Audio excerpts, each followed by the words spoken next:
me give you some MPs that CBS that you will take down?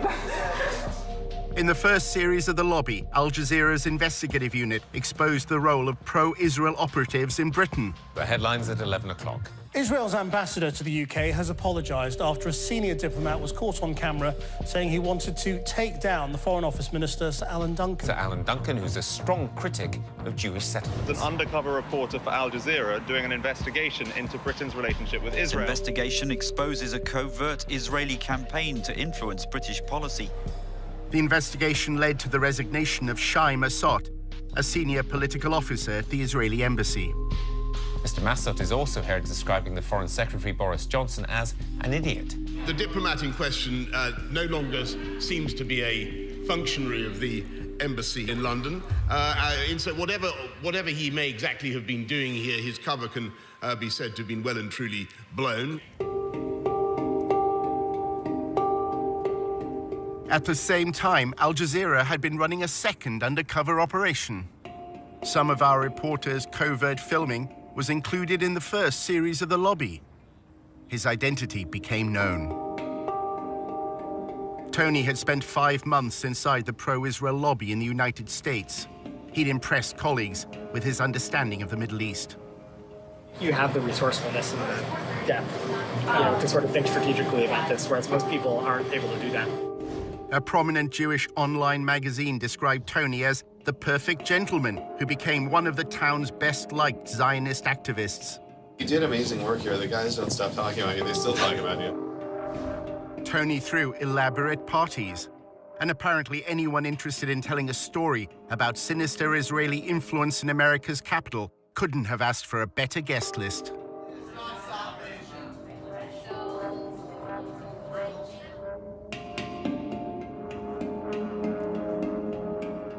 In the new edition of The Lobby, we investigate the role of pro-Israel advocacy groups in this country in the first of a 4-part series, how the lobby is being drawn into Israel's covert campaign to spy on American citizens.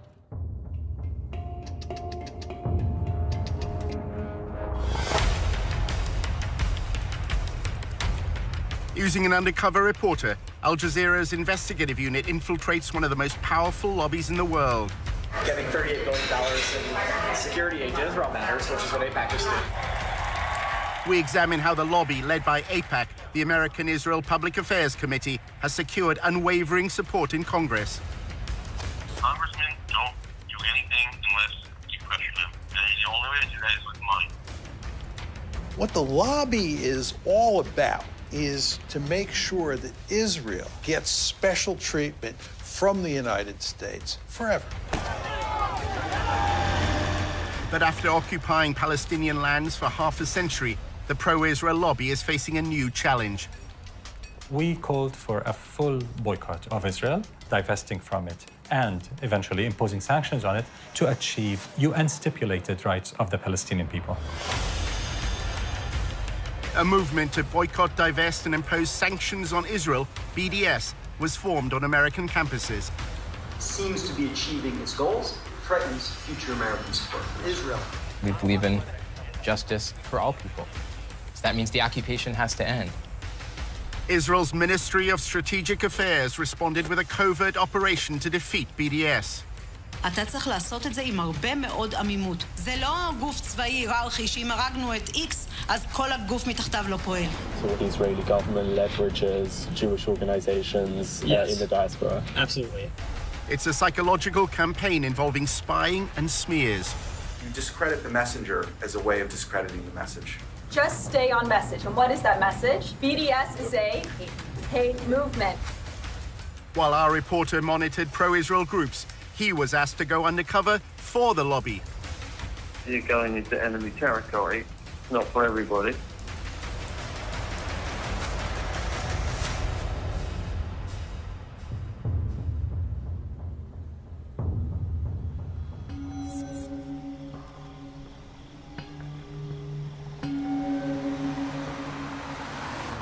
We are a different government working on foreign soil, and we have to be very, very cautious. We have 3 different sub-campaigns which are very, very sensitive. regarding data gathering, information analysis, working on activist organization, money trail. This is something that only a country with its resources can do the best.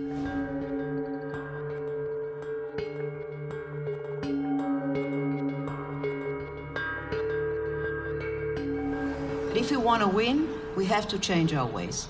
We have to think differently. And this is waging a holistic campaign against the other side. Take him out of his comfort zone. Make him be on the defensive. Israel is involved in a secretive influence campaign whose aim is to discredit its challengers in the West. In the Air Force, when you want to win, you have to have aerial superiority. If you want to win a campaign, you must have information superiority.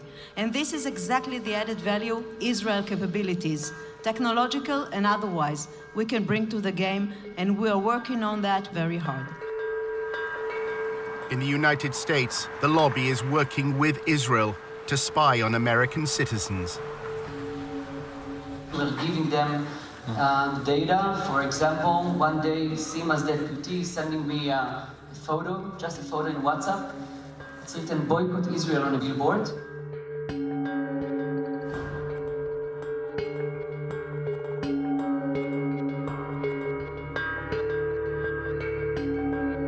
In a few hours, our systems and analysts could find the exact organization, people, and even their names where they live. We gave it back to the ministry. I have no idea what they did with this. But in fact, 3 days later, there were no billboards. We use all sorts of technology. We use corporate-level, enterprise-grade social media intelligence software. Almost all of this happens on social media, so we have custom algorithms and formulae that acquire the stuff immediately.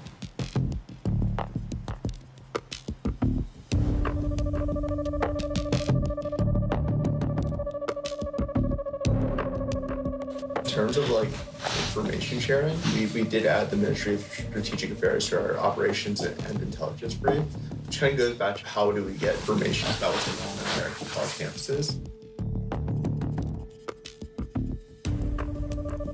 Generally within about 30 seconds or less of one of these things popping up on campus, whether it's a Facebook event, whether it's the right kind of mention on Twitter, the system picks it up, it goes into a queue and alerts our researchers, and they evaluate it, they tag it, and if it rises to a certain level, we issue early warning alerts to our partners.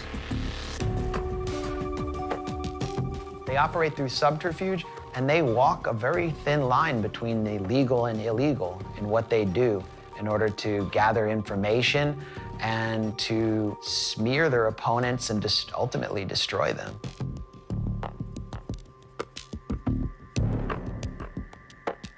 In order to understand how the pro-Israel lobby operates, you have to literally be a fly on the wall. If you can't obtain information publicly, you should try to get into the room through other means. Our undercover reporter, Tony, is British and Jewish and had recently graduated from the University of Oxford. He wrote articles and presented himself as a strong supporter of Israel. In Washington, he attended a course on the Israel-Palestine conflict. I'm from the UK, and I'm just taking a course at Georgetown here over the summer. He networked in the social circles of the pro-Israel lobby. Hi, I'm Rona. I'm Tony. Nice to meet you. Good to see you. I'm good. Good to see you. Hey. After building his profile, Tony was accepted on a training course in pro-Israel advocacy. Welcome to Fuel for Truth DC's second boot camp.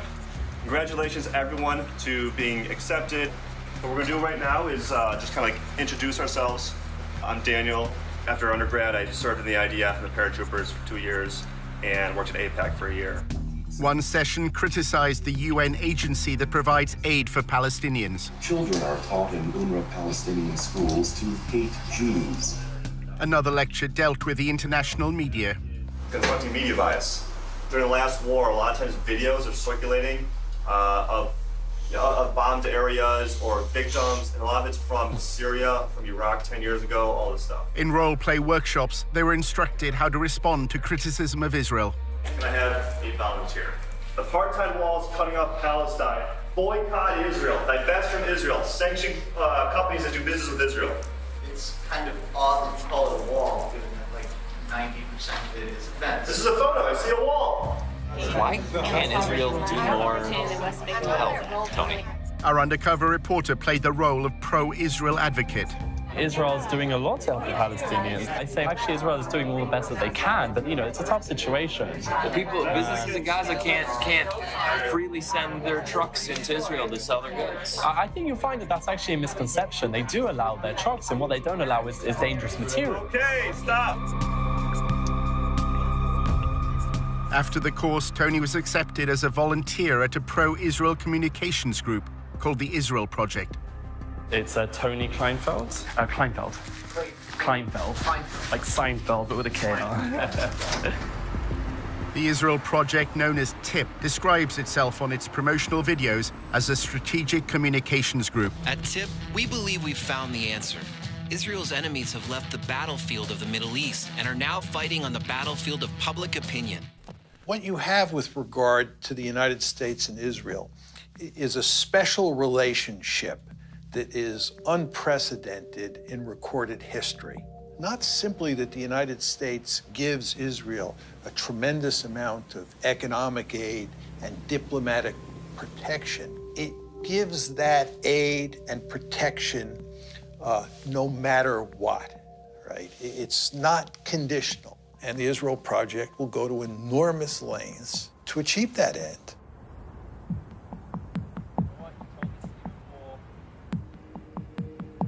During his placement as a volunteer, Tony took notes on what he saw and heard in TIP's offices. He worked in what they called the war room, where media and communications are monitored.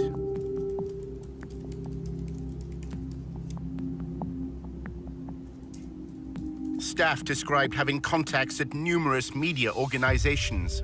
Their primary means of influence is by forging friendships with reporters.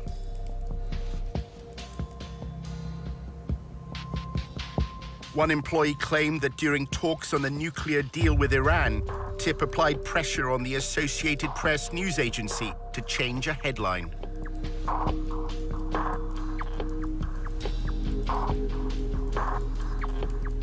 Tony read the Israel Project's annual report, which described TIP's mission as building an echo chamber for pro-Israel information. That means using the media to amplify and repeat TIP's messages, as well as what the report describes as neutralizing undesired narratives. Tony saw one document which claimed that the echo chamber was within their grasp. Weeks before he started, Tony discussed with a senior manager how TIP deals with the media. There are things that you know, that you do loudly. A lot of them are things you do behind the scenes.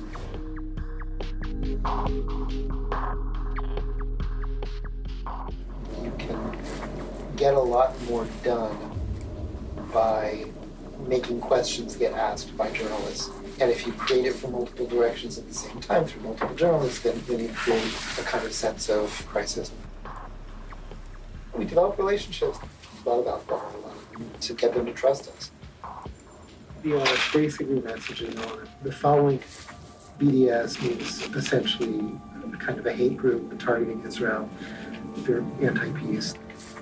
We try not to even use the term just because it builds their brand. We just refer to boycotters. The goal is to actually make things happen and to figure out what are the means of communication to do that. In 2005, Palestinian civil rights groups sought a peaceful means to protest against Israel's occupation. They identified goods from Israel and called for their boycott. The BDS movement was born. BDS adopted a nonviolent strategy because we think it is morally consistent and very effective against an enemy that is extremely powerful militarily. We called for boycotting Israel, divesting from it, and eventually imposing sanctions on it, as was done against apartheid South Africa, to achieve basic Palestinian rights under international law. Over the past decade, BDS has grown around the world. By campaigning for Palestinian civil rights in land controlled by Israel, BDS believes it has exposed a deficiency in the moral defense of the Jewish state. BDS is saying that what Israel has to do is treat the Palestinians in its midst the same way it treats Israeli Jews. The problem is that if Israel does that, there are more Palestinians, or there will be more Palestinians inside Greater Israel than there are Jews. And that means that if you had a system where everybody was treated equally and there was one person and one vote, that you would no longer have a Jewish state. The secretive Ministry of Strategic Affairs, based in the Prime Minister's office in Jerusalem, was given a mission: establish a covert campaign to defeat the BDS movement. אנחנו אחראים על המאבק בתופעה, ובמסגרת זו יש לנו 4 רגליים: התראה, הרתעה, התקפה והסברה. אז אני אגיד לך שכשאם אתה רוצה לנצח בניהול מערכה, אתה צריך לעשות את זה עם הרבה מאוד עמימות. כמו שכשעבדתי על סוגיות צבאיות, כמו חיזבאללה, או כספי טרור, או סוריה, או כל מדינה אחרת שאיתה בעבר ניהלתי מערכה מולה כקמן. לא הלכנו ואמרנו לצד השני מה אנחנו מתכוונים לעשות. השארנו אותו בעמימות. Government ministers attacked me in person, one of them threatening BDS leaders with targeted civil assassination, and others threatening to revoke my permanent residency, along other threats. לא מעטים מבין מנהיגי ה-BDS מקיימים קשרים, קשרים כספיים, קשרים ארגוניים, קשרים אחרים, עם גורמים עוינים למדינת ישראל. תפקידנו, באמצעות הפעלת המודיעין, לחשוף את הקשרים האלה, ובהחלט באמצעות החשיפה הזאת, גם לדעת לפעול נגדם, לבודד אותם, גם להעביר מידע לאותם גורמים מודיעיניים בעולם וגורמים אחרים. ישראל חייבת לבצע סיכול אזרחי ממוקד במנהיגות ומול פעילי ה-BDS. The campaign includes monitoring the activities of American students. אנחנו עכשיו למשל נמצאים בתהליך שלם של ליצור תמונה כוללת על הקמפוסים. אם אתה רוצה לנצח תופעה, אתה צריך לדעת להיות עליה בעליונות במידע וידע.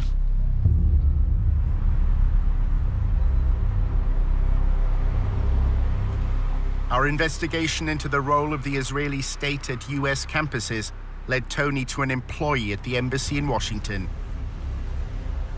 She's American, and her job is to analyze BDS activity for the Israeli government. So nobody really knows what we're doing, but mainly it's been a lot of research, monitoring BDS things and reporting it back to the Ministry of Foreign Affairs and making sure everyone knows what's going on.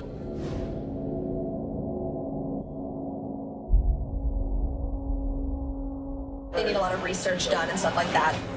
When they talk about it in Knesset, usually I've contributed to what the background information is. I'm not going to campuses. It's more about connecting organizations and I guess campuses and providing resources and strategy if students need it. Is the Israeli embassy trying to leverage faculty? Yeah. We're working with several faculty advocacy groups that kind of train faculty, so we're helping them a little bit with funding, connections, bringing them to speak, having them speak to diplomats and people in the MFA that need this information. So I kind of want to be that resource to show students we appreciate what you're doing, we see what you're doing. Here's some information if you need anything at all. We can connect to you, just kind of be that person there for you. Julia was president of the pro-Israel group at Davis, which is part of the University of California. Davis began as a center for agricultural studies, and its students are known as Aggies. I came to UC Davis, which had a reputation of being a really pro-Israel. Now it's the top 5 most anti-Israel schools in the U.S. Why is that? Because of everything that happened in the last few years. It was just particularly bad. And there's a huge Muslim population in Sacramento, which is right next to Davis. The growing support for the BDS movement in Davis and the lobby's response to it is part of a narrative that's unfolding across America's campuses. Students for Justice in Palestine, or SJP, brought a divestment motion before the Student Senate. I was very, very nervous. The entire room was filled. I think we had about 600 students and people from the community coming in to witness this vote. I am here today because, quite frankly, I am ashamed. I am ashamed of my university for supporting apartheid genocide of my people in Palestine. I ended the speech with something along the lines of being on the right side of history and for the university to end its unethical ties with these corporations who were doing brutal things to Palestinians. We knew they were going to win because our entire student senate was all pro-BDS, and they ran for that purpose and won for that purpose, and we've been pushed out of student government for months. Good evening.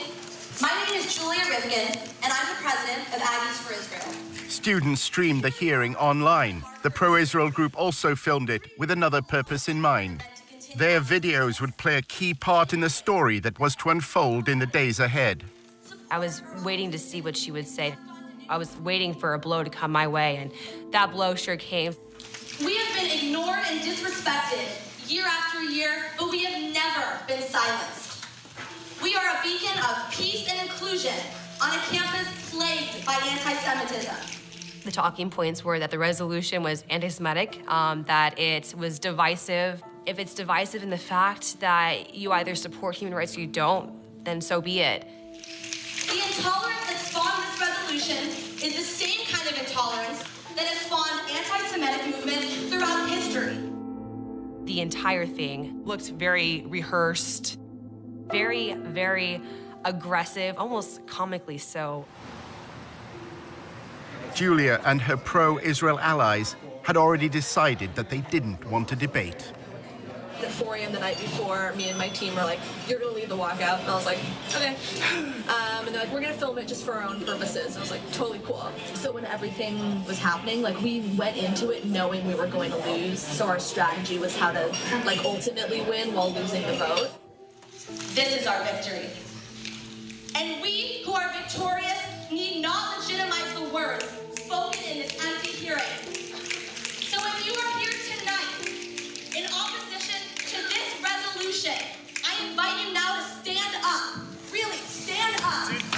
And join me in walking out of this room. That was a wowing moment. To have them just stand up, everyone just kind of was like, what's going on? It was very shocking. As they were leaving, it was just a very big rush of relief to not have that tension, those bad vibes in the room. And so we started cheering, actually, and it was a great moment. If you're standing in the back, it looks like some seats have opened up.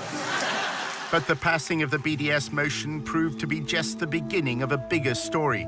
In part 2, how the lobby worked to undermine the student decision.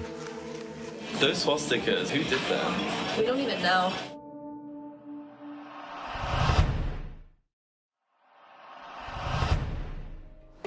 Hi. Hello. Nice to meet you. Nice to meet you too. Our undercover reporter was meeting an employee of the Israeli embassy in Washington. She had led a pro-Israel group while at university in California. So if you are here tonight in opposition to this resolution, Students at Davis were about to vote in favor of a divestment motion. During the debate, the pro-Israel group staged a walkout. They uploaded videos to publicize their protest. Our thought was to control the narratives by having the speech. We wanted it to cause attention. We wanted everyone to see us walking out to show that this doesn't represent us. We're shit about this. So that's how we kind of formulated it.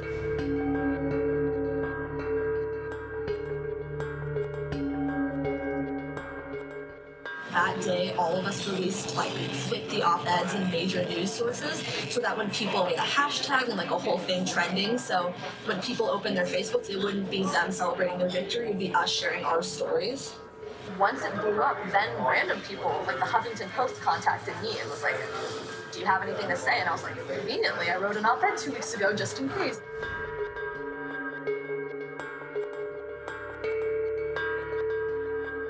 People who weren't involved in anything, their entire newsfeed was Israel stuff, and that was what we wanted, because that's how we got the word out there. How do you delegitimize the other side? Delegitimizing them. Kind of through that lens of taking over and like making them sound crazy at their game.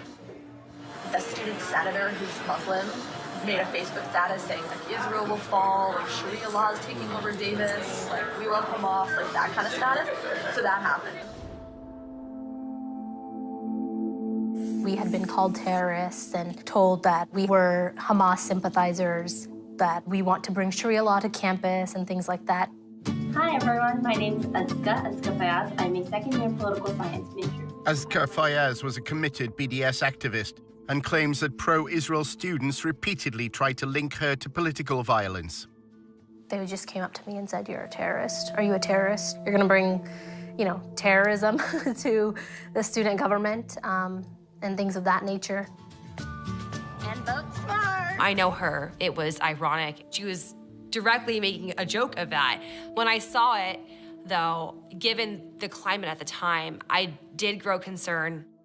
People who were involved, they were like, hey, there's actually a lot of negative postings on social media. They're sharing your picture and the cover photo with your caption. It's turning really ugly. That caption was reposted and retweeted over and over and over again. I knew that something big was sort of going to happen. Pro-Israel students were taunted by pro-Hamas students after an anti-Israel vote passed on campus. Listen and watch.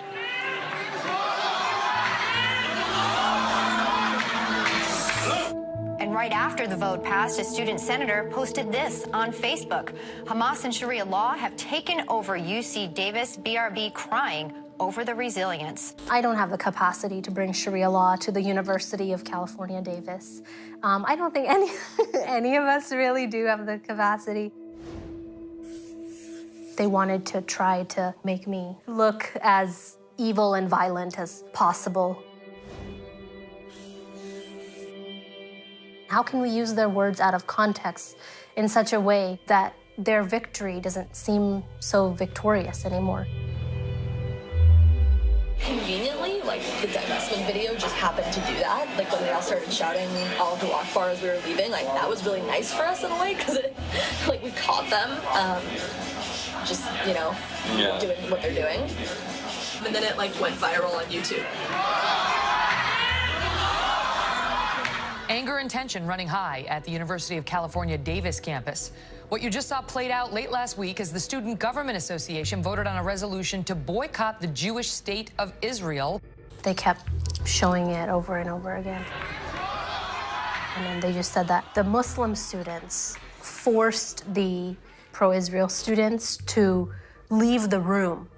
Reports say when the Israel supporters tried to object to this vote, the pro-Palestinian students you just saw tried to shout them down with cries of Allahu Akbar. I invite you now to stand up. Really, stand up.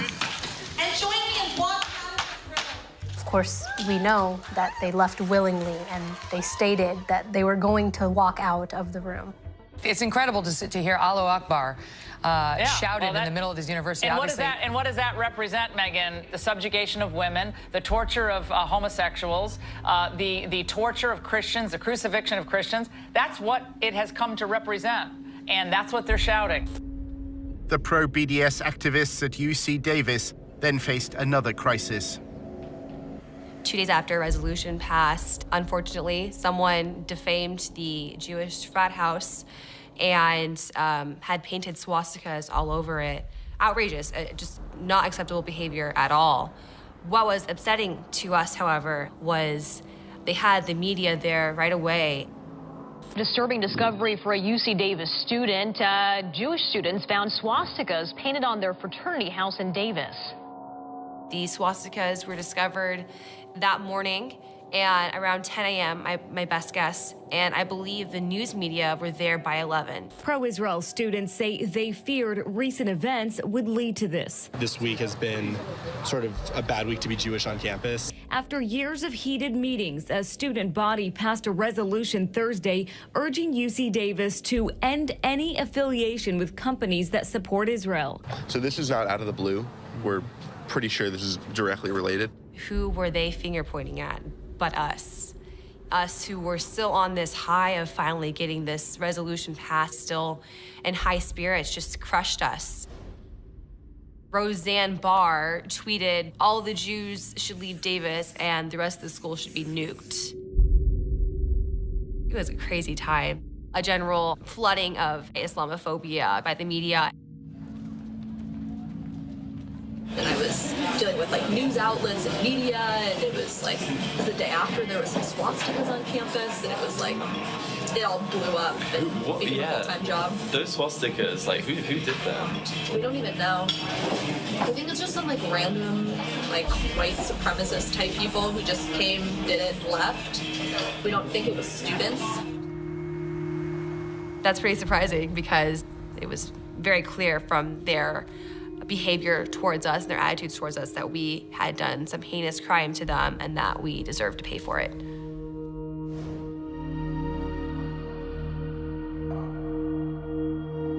Students who were part of the divestment movement painted swastikas on the fraternity. That's what she was hinting at. That's what she was trying to imply. Why would we act against our interests and do that at a moment when we were, I guess, victorious? The fact that it was just so quickly tossed onto us as those who had done this, it was damaging. It was hugely damaging. That was kind of our strategy. A lot of it was media-based, which is like kind of my interest in media. And I would say that's like 99% of what it means to be successful. That happened. Then there was another swastika. It was just like every day something new was happening, and I had to... It was weird because they won. Yeah. So you'd think if they would win, why would they do that? Exactly. Yeah, it's interesting. So, well, that was kind of our whole strategy, is we knew they were going to win. Were you in touch with the embassy, or were you in touch with like any groups? Pretty much all of the groups. Not the embassy, I guess our consulate. As well as the Israeli consulate in San Francisco, Julia's anti-BDS campaign had the guidance of several pro-Israel lobby groups. Stand With Us helped us a little bit in terms of actual research on the speech. They gave us some like legal research type stuff. I'm always biased and want to work with AIPAC, so they kind of helped for like moral support. And David Project helped us a little bit. It was more help like gaining contacts in like the media world.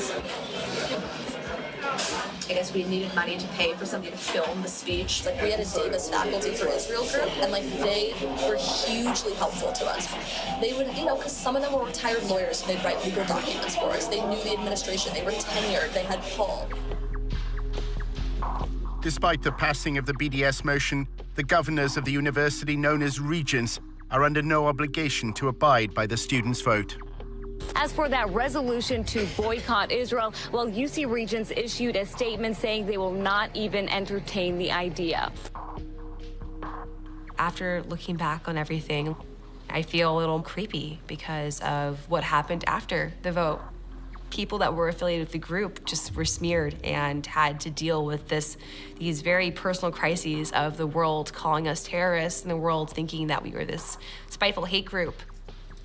It's pretty unequivocal how organized they were, how brutal and ruthless that narrative was, and how it affected us in the end.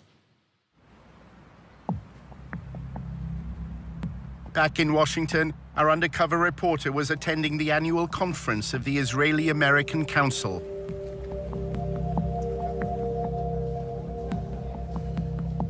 The IAC's role is to connect American Jews to Israel. This year, combating BDS was top of the agenda. I think we need to worry. The polling isn't good, and all of you probably know it. If you look at the polls, the younger you get on the demographic scales, the lower support for Israel is.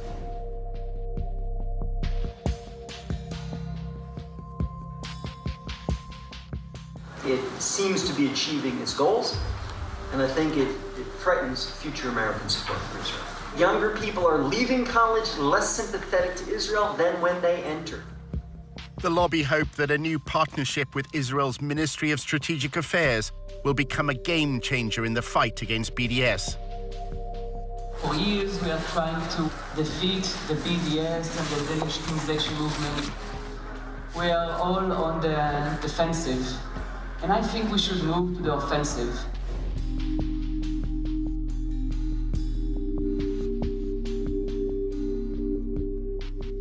Using especially cyber and internet tools to try and defeat this ugly movement. I'm really honored to present my partners here, Brigadier General Sima Vakandil, the Director General of the Ministry of Strategic Affairs. Sima, please.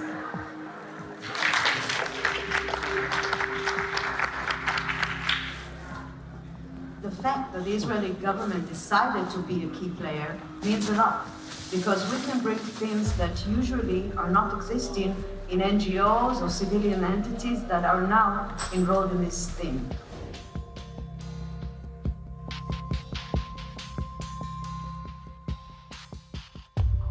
The Israeli government can look at the bigger picture and actually create this coordination and cooperation. We are the only player inside the pro-Israeli network who can actually say that he's filling the gaps. The Israeli official described to members of the lobby the first phase of the covert war. Ambiguity is part of our guidelines. That's why I'm not going to say anything too much about each one of the legs. The first one is intel, intelligence, or data, or information. What we've done is mapped and analyzed the whole phenomena globally, not just the United States, not just campuses, but campuses and intersectionality and labor unions and churches. We started to establish a project called Israel Cyber Shield. This project is actually a civil intelligence unit that collects, analyzes, and acts upon the activists in the BDS movement, if it's people, organizations, or events. And we give everything we collect. We are using the most sophisticated data system, intelligence system in the Israeli market. Let's take the defense activity that we're doing and make it into proactivity and offense activity. Israel has used cyber sabotage. We suffered from intense denial of service attacks, hacking attacks on our websites. Israel decided to go on cyber warfare against BDS publicly. They said, we shall spy on BDS individuals and networks, especially in the West. We have not heard a peep from any Western government complaining that Israel is admitting that it will spy on your citizens. Imagine Iran saying it will spy on British or American citizens. Just imagine what could happen. The Ministry of Strategic Affairs brings together this group called the Global Coalition for Israel. And it's like leading pro-Israel advocacy groups around the world.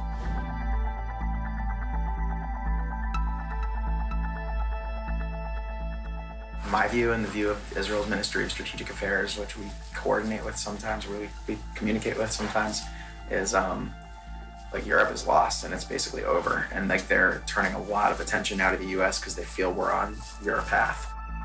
Can I join these? I'd love to. I don't know if you'd let me. But it's like a pretty sensitive conversation, but it's going well.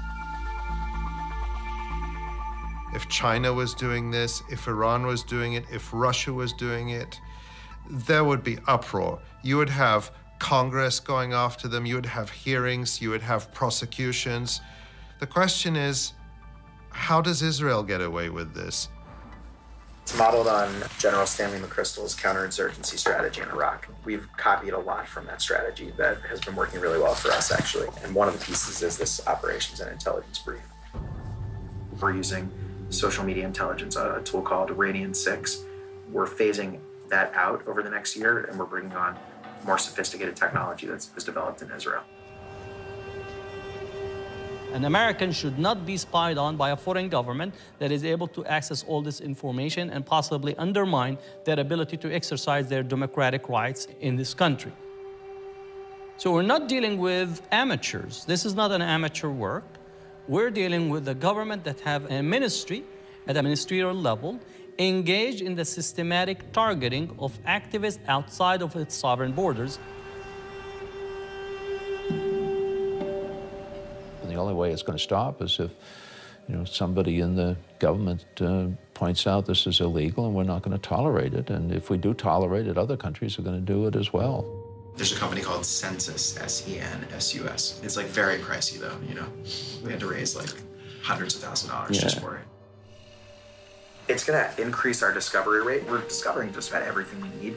It's also going to bring new sources online that we weren't able to access in an automated fashion, like message boards. And we have ways to crawl message boards right now and to monitor them, but it's like disconnected from the event and activity discovery mechanism, so that we want that system to be all integrated.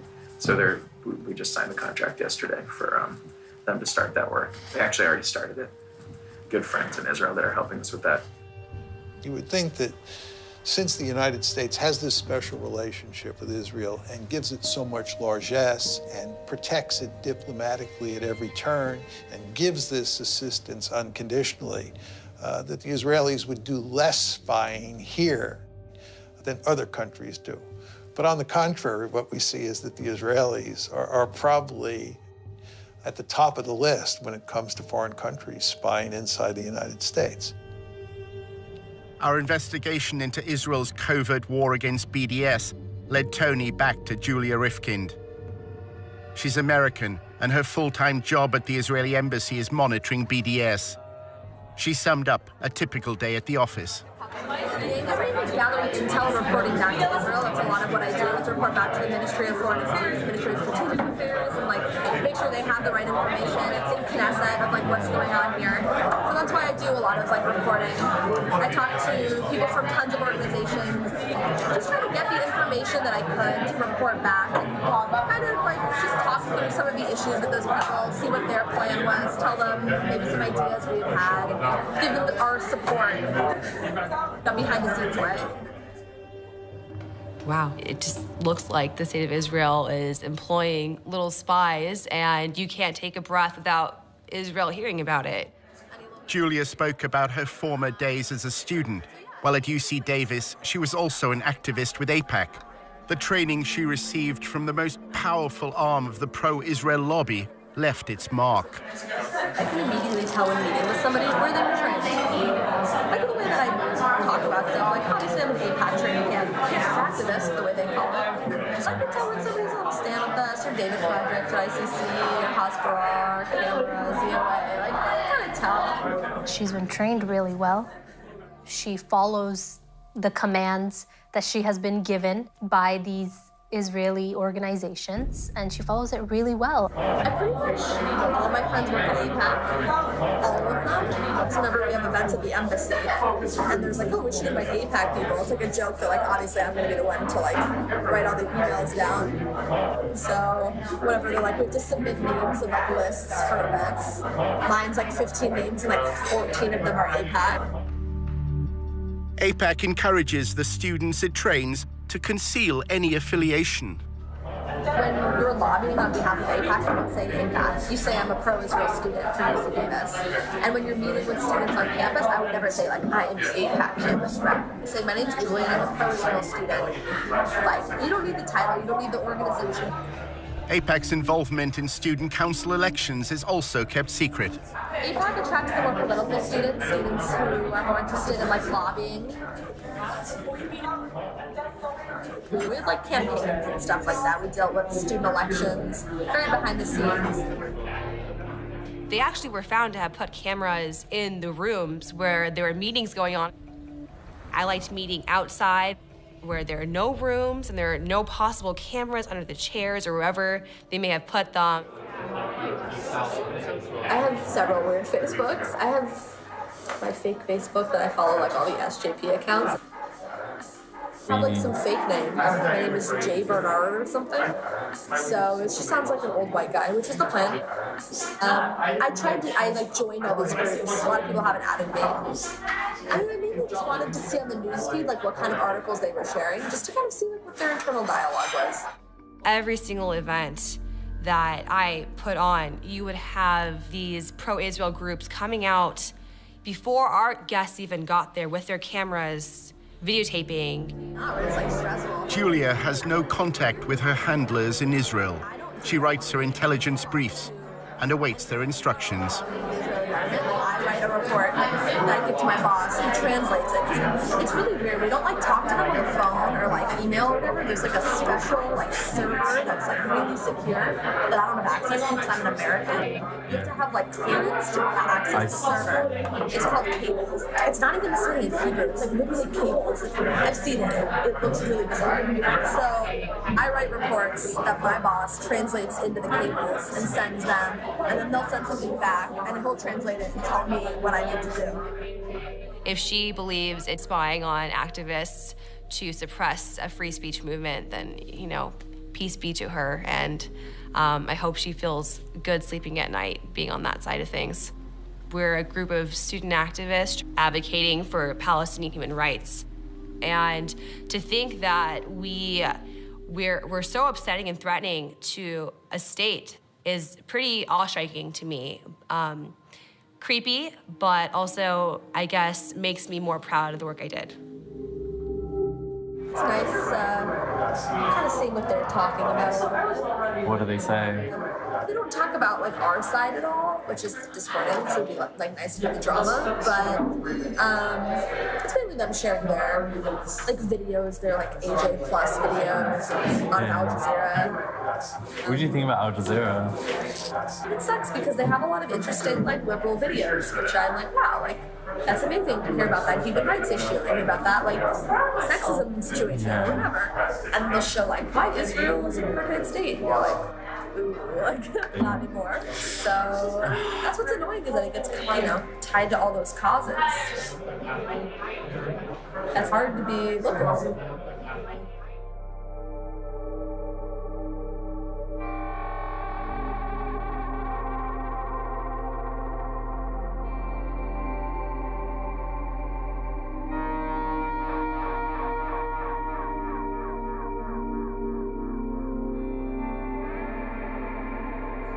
You represent that government. Yeah, I can't say anything negative about Bibi or like the government because I technically work for them. Not directly, but I'm just a normal American.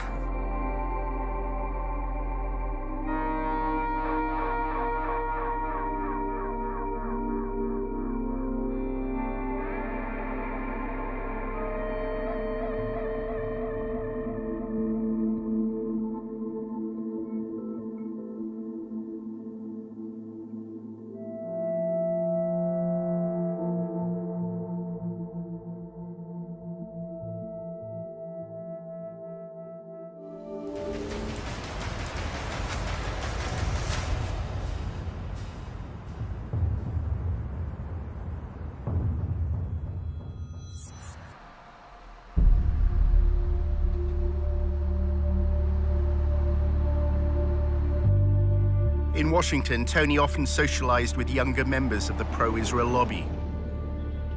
Here, the discussions are focused on influencing elites.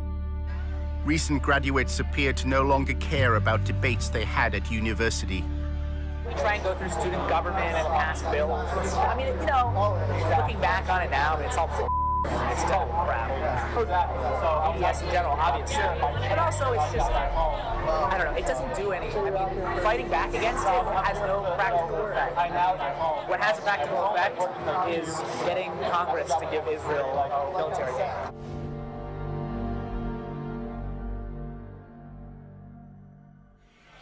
At the end of the day, it doesn't matter what happens at the University of X. What matters is what happens here. What matters is what happens in the capitals of the state, the capitals of other countries.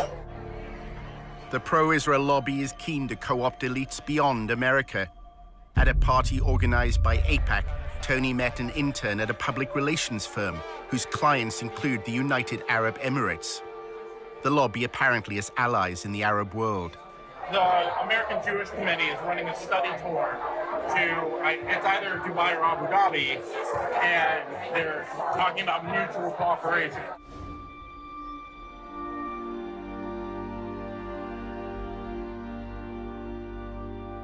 What are the ties like between the UAE and Israel? They're getting so much better.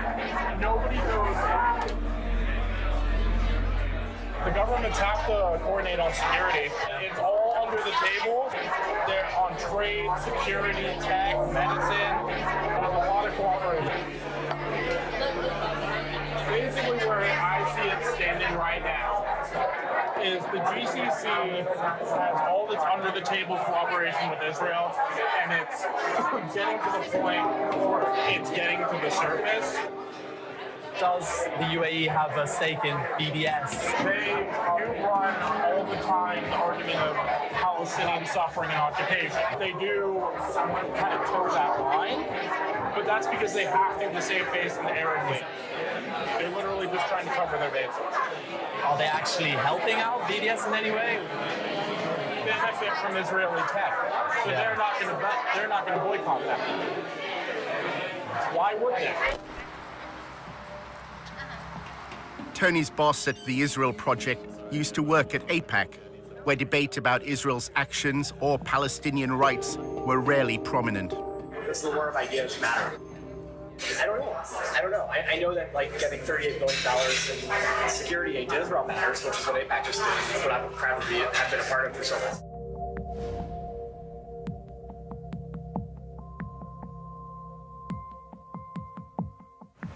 My job was basically to convince students that participating in the war of ideas on campus is actually a distraction.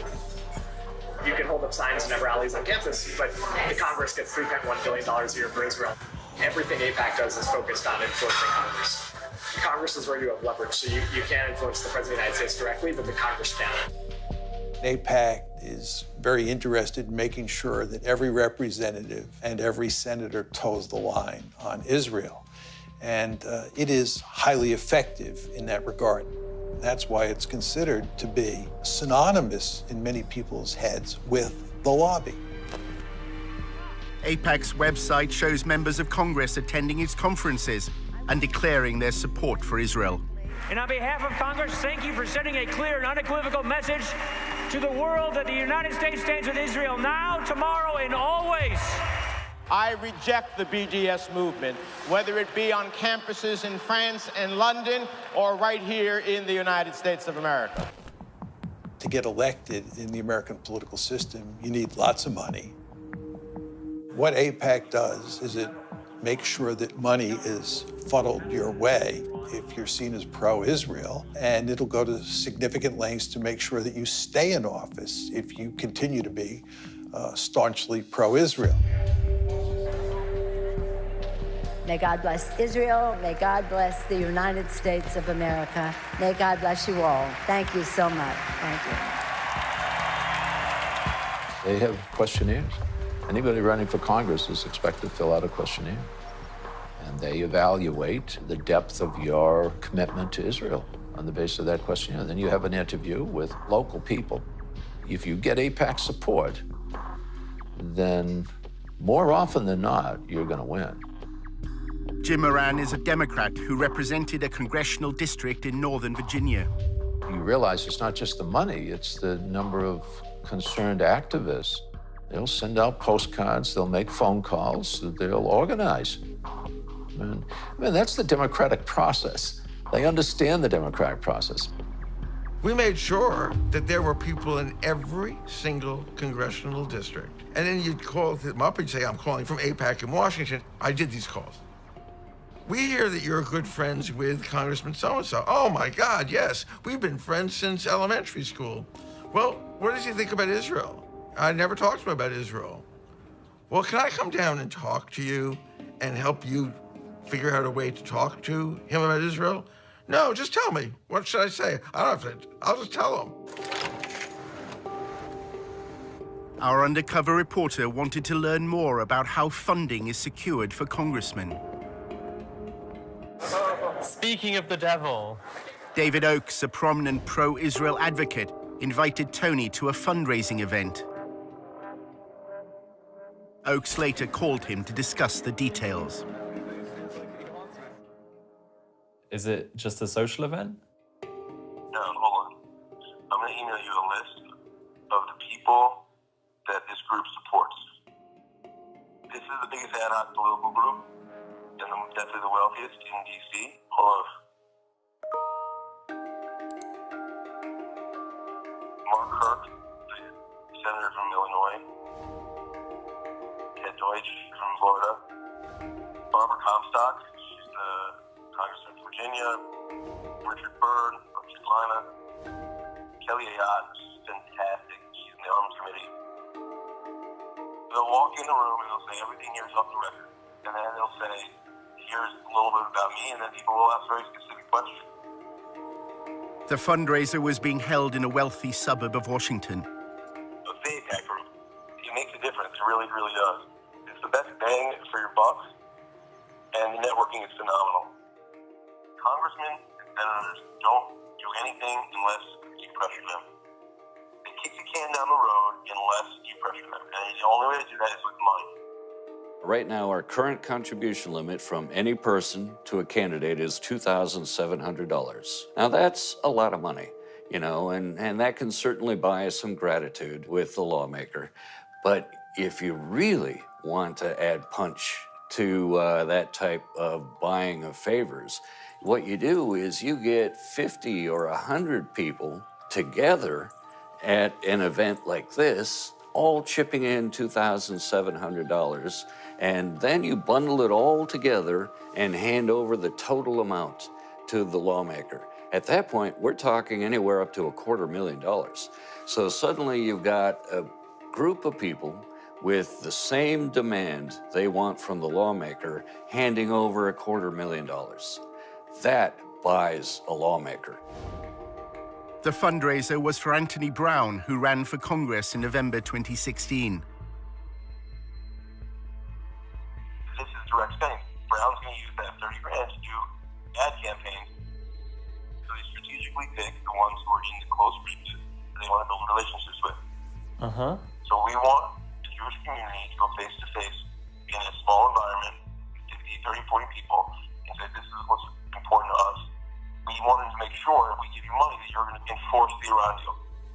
That way, when they need something from him or her, like the Iran deal, they can quickly mobilize and say, look, we'll give you 30 grand. They actually impact it. He's actually saying we're buying these office holders. And that's the point. We're chipping in all this money so we can hand over $100,000 or $200,000 to the office holders so we can buy them. You're not supposed to advertise. There's all these advertising laws. I was surprised they had an invite. I've never seen an actual invite before. Oakes described a similar event he attended in New York, which included donors from Wall Street. In New York, with Jeff Talbot, we don't ask a goddamn thing about Palestinians. You know why? Because it's a tiny issue, that's why. It's a small, insignificant issue. The big issue is Iran. We want everything focused on Iran.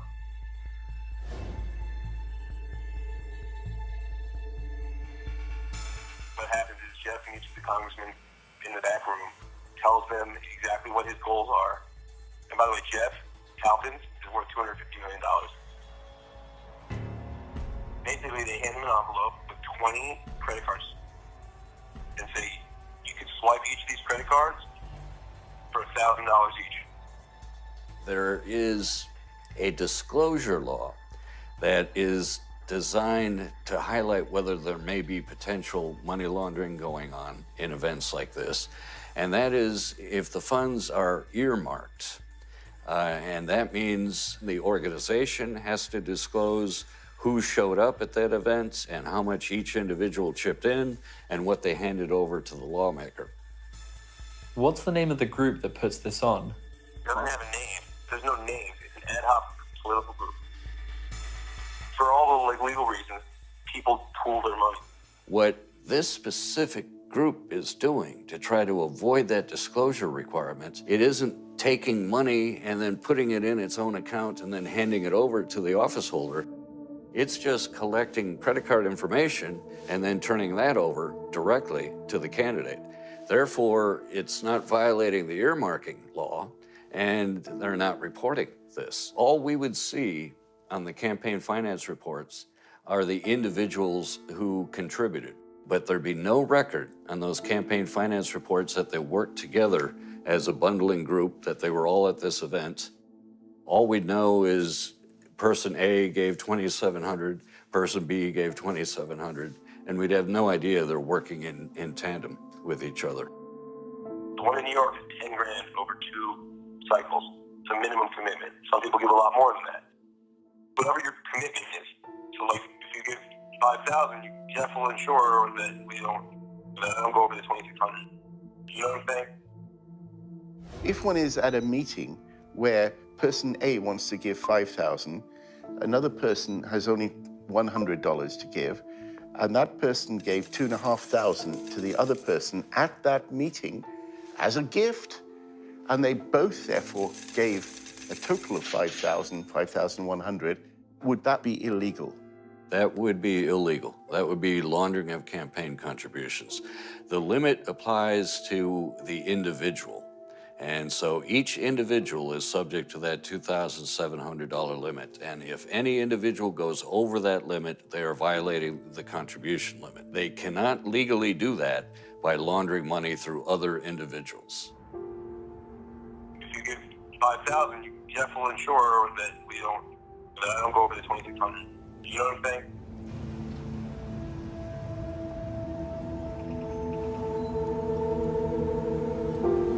During a cab journey across Washington, Tony's boss at the Israel Project, Eric, spoke about his former job as a fundraiser for Jeb Bush. I was one of the first employees of the Bush campaign. The first time Trump came up in a conversation was we were going to solicit him for Jeb. And we were like, why isn't he writing a check? We would joke, like, this is the donor who went nuts. Eric shares his concerns about Jeb Bush's campaign. I hope the Justice Department doesn't make an example out of Bush, because we were operating in a real gray zone. And we raised enough money, we figured, let them come at us, we'll defend ourselves. We thought he's going to be the Republican nominee, everyone did at that stage. A relatively small number of families supply hundreds of millions of dollars annually to lobby politicians.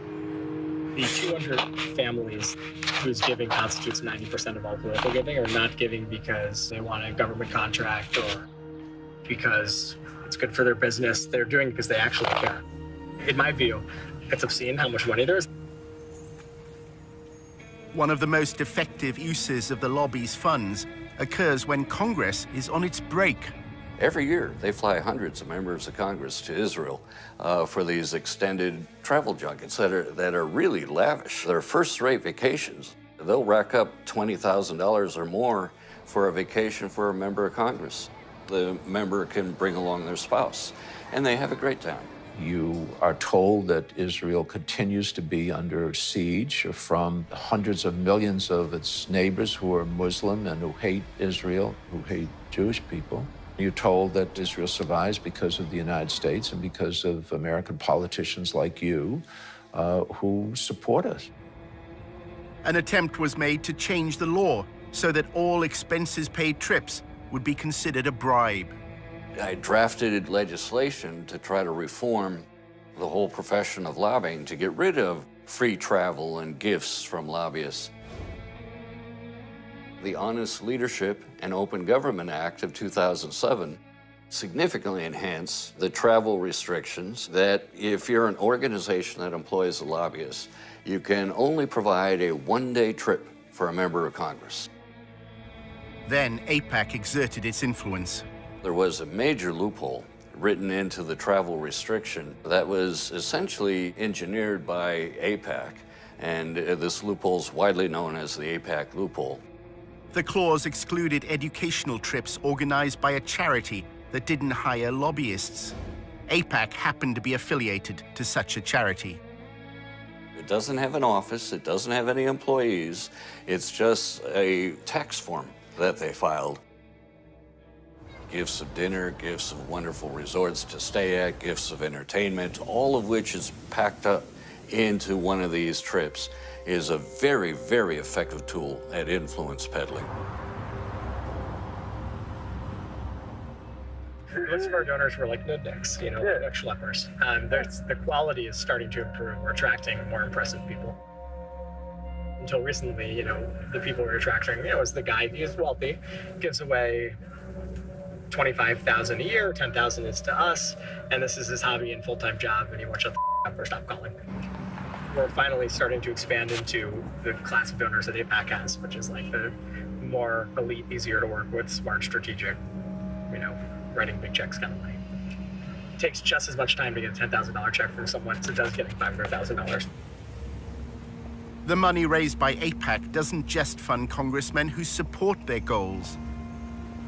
If you wander off the reservation and you become critical of Israel, you not only will not get money, AIPAC will go to great lengths to find somebody to run against you and support that person very generously. And the end result is you're likely to lose your seat in Congress.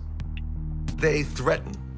They immediately threaten. Even if they know that AIPAC can't defeat them, AIPAC can make their lives more difficult. They can make sure that their next town meeting or something, some members of the Jewish congregation jump up and say, but you're anti-Israel. In 2002, AIPAC was lobbying Moran to vote for the invasion of Iraq. The executive director of AIPAC said that his most important accomplishment was securing the authorization for the use of U.S. military force in Iraq. AIPAC was pushing it very hard. Why does AIPAC benefit from the United States going to war? The United States getting involved in wars in the Middle East is ultimately in Israel's interests, because we have a stake in the region. Congressman Moran refused to vote for the invasion, as AIPAC requested. There are compelling, fundamental reasons why this body should oppose this resolution. Then at a public meeting, he was asked a question. A Jewish woman actually stood up in a town hall. She said, why aren't more Jews involved in the marches against the war?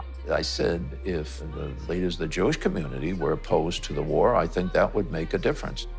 The lobby reacted, claiming this was evidence of Moran's belief in a Jewish conspiracy that was leading America to war. There was a conservative rabbi in my district who was assigned to me, I assume, by AIPAC. And he had warned me that if I voice my views about the Israeli lobby, that my career would be over, and implied that it would be done through the Post. And sure enough, the Washington Post editorialized brutally. Everybody ganged up.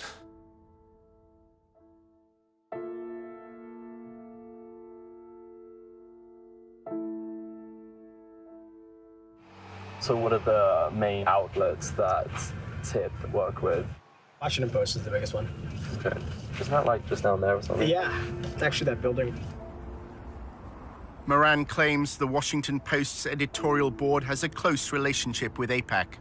The principal editorial board of the Post itself has been a very effective instrument because they've been able to maintain their credibility.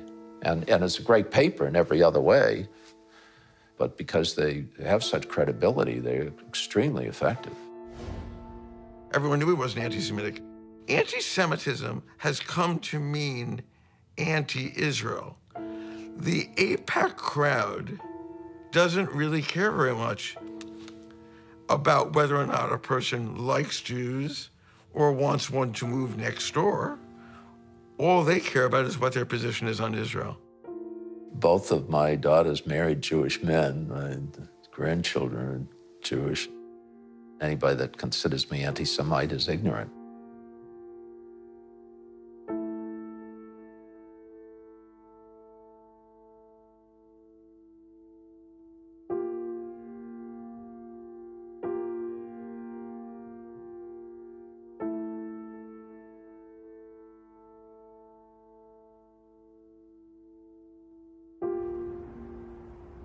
In part two, a battle over the definition of anti-Semitism on America's campuses.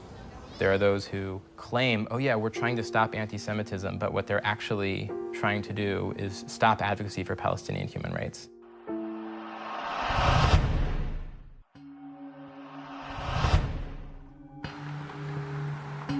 In part one, our undercover reporter discovered that many young people in the pro-Israel lobby have given up debating the BDS movement on campus. We try and go through student government and pass bills. I mean, you know, looking back on it now, it's all it's total crap. Fighting back against it has no practical effect. What has a practical effect is getting Congress to give Israel military aid. Tony was attending a party run by an advocacy group that he'd joined. A journalist then approached him with an extraordinary proposition. He wanted Tony to work undercover for the lobby at a meeting of BDS activists. For the Al-Jazeera, so we're trying to recruit someone to go undercover just to go there and just see what's going on. And I think the person would get paid for it too.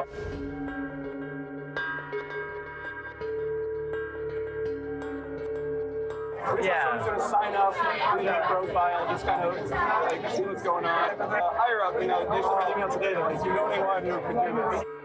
For some reason, he popped into my head.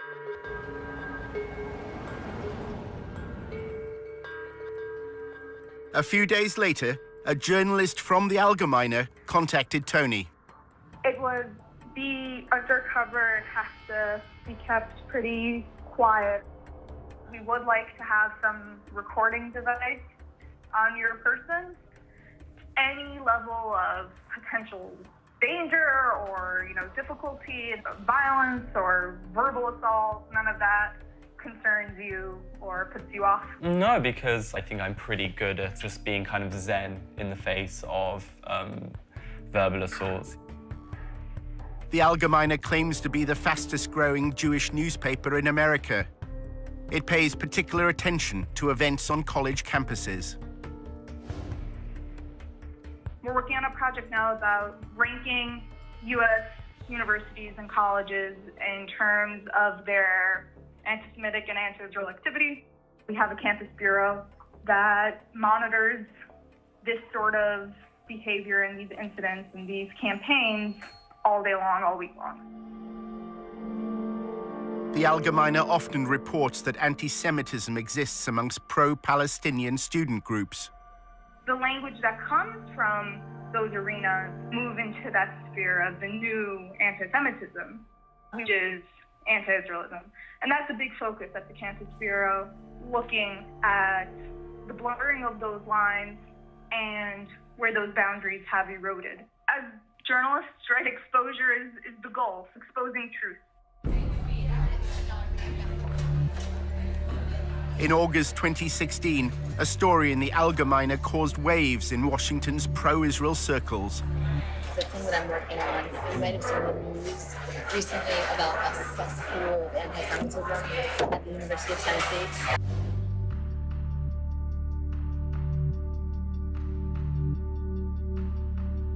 So the expose was on these anti-Semitic tweets. They uncovered 14 current students, 5 recent graduates at the University of Tennessee that had tweeted all of these horribly anti-Semitic things. The evidence was released by an anonymous group within the pro-Israel lobby. They're called Canary missions. Nobody really knows who they are. Yeah. They expose anti-Semitism, anti-Israelism, and anti-Americanism in the U.S., like on college campuses. They study it and then release these expose reports, but they're secretive. They don't reveal who they are. The University of Tennessee is based in Knoxville, a quiet city in the east of the state. Tennessee is conservative and religious. The Christian church has political influence here. 6 out of 10 voters opted for Donald Trump. At the university, students and professors, including opponents of BDS, were taken aback by the headlines. It said that there was rampant anti-Semitism at the University of Tennessee. This was quite a shock. It was very surreal and strange. I didn't see anything happening on the ground. It all seemed to be internet-based. There's this international headline with our names and this defamation of our characters. It was the last thing that we were expecting to happen. I was surprised that they were targeting the University of Tennessee. I mean, there's just not a whole lot going on in Knoxville. It just seems such a benign target. Several tweets were clear-cut examples of anti-Semitism. Some failed to distinguish between Jewish people and the State of Israel. Others made vile references to the horrors of the Holocaust. There were definitely some very anti-Semitic things said, but it seemed to be by a limited number of students. Those tweets are horrible, and that should not be supported by anybody. One of the students, there were tweets from when they were 14, 15, and 16 years old. People do and say stupid things. Students who were campaigning for Palestinian equal rights were immediately suspicious. believing the Allgemeine had another motive in running the headline. The way that I saw that article was that to discredit some of the work that we were doing, they threw in these people who are a part of the Muslim community or a part of the Arab community around Knoxville and things that they had said, things that they had done. They were very old, a lot of times before people had gotten to college. I think this is just old stuff that's being dug up for lack of any other material. I was really horrified that you had essentially this blacklist of students. The list included Summer Awad, a Palestinian American. She was accused of supporting terrorism after sharing a Facebook post. In that image, I mean, all it is showing different tools of Palestinian resistance. One of them's BDS, one of them's stones, and the one that they circled happens to be the knife. They obviously have much bigger weapons than the Palestinians can even imagine having, but they're just able to frame this image of violence and to frame this image of defending themselves. Shortly after being named by Canary Mission, posters and flyers linked BDS supporters to Hamas. There was a list of most of the names of the students that were mentioned in the Canary Mission. All I kept seeing were flyers all over the place. Like they'll put it on cars, they'll put it on side tables in the student centers and stuff like that. That kind of scared me, to think that there are actually people physically on campus posting these things. Back in Washington, Aviva is drafting a letter to the University of Tennessee on behalf of the Brandeis Center. They want the university to take a stand. We're telling them that basically they need to issue a stronger statement. They need to investigate the students that were involved. They need to offer education and training. In addition to drawing attention to those responsible for anti-Semitic tweets, their orchestrated release served another purpose. It's part of a wider campaign by the pro-Israel lobby. The problem right now, I think, on universities is that administrations don't realize that anti-Israel statements or anti-Zionist statements often are also anti-Semitic. To find out what anti-Semitism means for the lobby, Tony visits Aviva's boss at the Brandeis Center for Human Rights in Washington. Despite its name, it's a pro-Israel lobby group. Hi. It's great to finally meet you. Really good to meet you. Kenneth Marcus is involved in the lobby's attempt to redefine anti-Semitism in a way that could include criticism of the state of Israel. Right now, the challenge is that there are people who say, you know what, anti-Israel politics have nothing to do with anti-Semitism.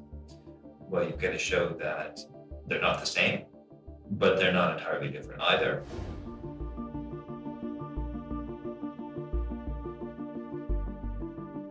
The goal is to have the federal government to establish a definition of anti-Semitism that is parallel to the State Department definition. The US State Department defines anti-Semitism using a three-point test known as the 3 Ds. It includes statements that demonize Israel, those that apply double standards, or those that delegitimize the state. There have been attempts by some to try to define anti-Semitism in such a way that conflates actual anti-Semitism with completely legitimate criticism of Israel or Israeli government policies. They are overly broad and vague to the point where any kind of criticism of Israel or of Israeli government policies can be labeled as anti-Semitic. One of the major tactics that the lobby uses to defend Israel, and it's done this for a long period of time, but it's using it more and more these days, is to identify people who criticize Israel as an anti-Semite. The letter that Aviva was sending called for the University of Tennessee, Knoxville to address a long-standing problem of anti-Semitism on campus. The Brandeis Center is urging American universities to adopt a definition of anti-Semitism that could include criticism of Israel.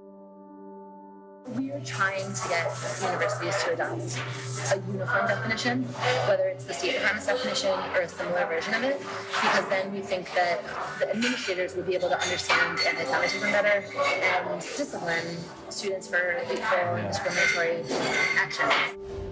The Brandeis Center also wanted the university to screen what they described as a path-breaking film called Unmasked Judeophobia. It was made by a member of staff at the university and featured Kenneth Marcus. It is now socially acceptable to say lots of different things that were not acceptable in the past. Anti-Israelism and anti-Semitism is one example. It tries to make the claim that Muslims have adopted Nazi-like anti-Semitism and are going to essentially lead the next Holocaust on the Jews. The film positions anti-Semitism at the heart of the BDS movement. It was not sponsored by the chancellor, but it was held at the law school, and Ken Marcus did attend. It was screened on the day that commemorates victims of the Holocaust. The film was not appropriate for Holocaust Remembrance Day. As a scholar of the Holocaust and anti-Semitism, I would just say the film's conclusions didn't meet scholarly standards. Exactly why Washington's pro-Israel lobby is concerned by events in Tennessee is at first hard to understand, until one considers the growth of evangelical Christianity in the southern states. Tennessee is a Bible Belt state, and the capital of Tennessee is known as the buckle of the Bible Belt. And that good old Southern Christian culture is very strong here, and a big part of that has now become this rhetoric of Christian Zionism.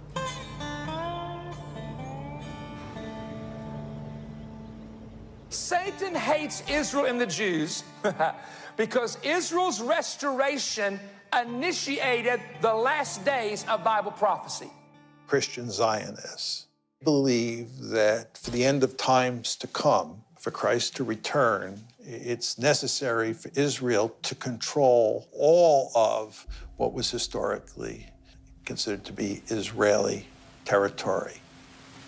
Based on prophecy, Jesus Christ could never have returned for the church to resurrect the dead in Christ until Jerusalem was first in the hands of Israel and the capital of Israel. Christian Zionists and Christian organizations that lobby on behalf of the Israeli government, a lot of them have a theology which I think is in many ways anti-Semitic. The Jews have to leave the West. It says in your Bible, God will bring them back to Israel from the West. It instrumentalizes Jews in such a way that their goal is that all Jews around the world will leave where they live and move to Israel, because in their theology, that is what will lead to the coming of the Messiah again, and then all of the Jews will convert or will all be killed. Leaders of the Christian Zionist lobby threw their weight behind the Trump election campaign. I have been asked 101 times plus, why do you think Donald Trump won? And I have an immediate answer: because he was the only one that was blessing Israel. The evangelicals flooded the voting booths this time like at no time in our history. And a lot of the laws that are being enacted in those states that are pro-Israel, anti-BDS, are coming about in part because there is so much sympathy for Israel in that community, which has a lot of political power. Senate Joint Resolution 170, by a resolution to condemn boycott, disinvestment, sanctions movement, and increasing incidents of anti-Semitism. In 2015, Tennessee became the first state legislature to condemn BDS. It's the result of the lobby's attempt to use legal means to quell BDS on campus. In recent light of anti-Semitic things that have happened here in Tennessee on our college campuses, we are just expressing our support as an ally for the state of Israel. And with that, I renew my motion. Made it seem as though there's this huge Palestinian liberation movement happening in this state. That's the way that it was presented at the legislature, was that we need to stop this before it takes over our state. There's an intensive effort by Israel and pro-Israel groups to get governments, universities, legislative bodies to adopt a definition of anti-Semitism that includes criticism of Israel and its state ideology, Zionism. We're the space where a lot of these things are initially brought and tested. The rough drafts, like the beta version, comes here, and then you'll see that same bill go into another legislator the following year. According to their definition, if I say to you that I believe that instead of separate Israeli and Palestinian states, there should be a single state where Jews, Christians, Muslims, atheists, everyone has full equal rights, the way they do under the Constitution of the United States, that would make me an anti-Semite because I'm denying Israel's right to be a Jewish state. How to define anti-Semitism? I would say hatred, discrimination, violence, animus towards Jews for being Jewish, I would say is the broadest definition of anti-Semitism. They have created this perverse definition of anti-Semitism where calling for everyone in Palestine, Israel to have equal rights is somehow an attack on Jews. And they're trying to get this pushed into official definitions. And this has been a key goal of people like Kenneth Marcus and the Brandeis Center, so that they can then go after people who are advocating for equality and bring them up on charges that they're actually anti-Semitic bigots. You have to show that they're racist hate groups and that they are using intimidation to get funded and to consistently portray them that way. 6 months after the Allgemeine ran its report, an anti-Semitism awareness bill was brought before Tennessee's State Assembly. The bill incorporates the 3Ds definition, which can include criticism of Israel. Kenneth Marcus gave evidence. When I had read a newspaper article in a major national Jewish newspaper indicating some issues, we independently verified several different issues going on with blogging, I think it was Facebook entries, Nazi-type references to Jews, and the need to kill Jews. They may have dealt with that, but it seems to me it's an indication that the problem is here. In order to create enough sort of political momentum and hysteria to get these bills through, you need to show that anti-Semitism is rife on campuses. You see groups like the Brandeis Center jumping on headlines which are very dramatic and very scary.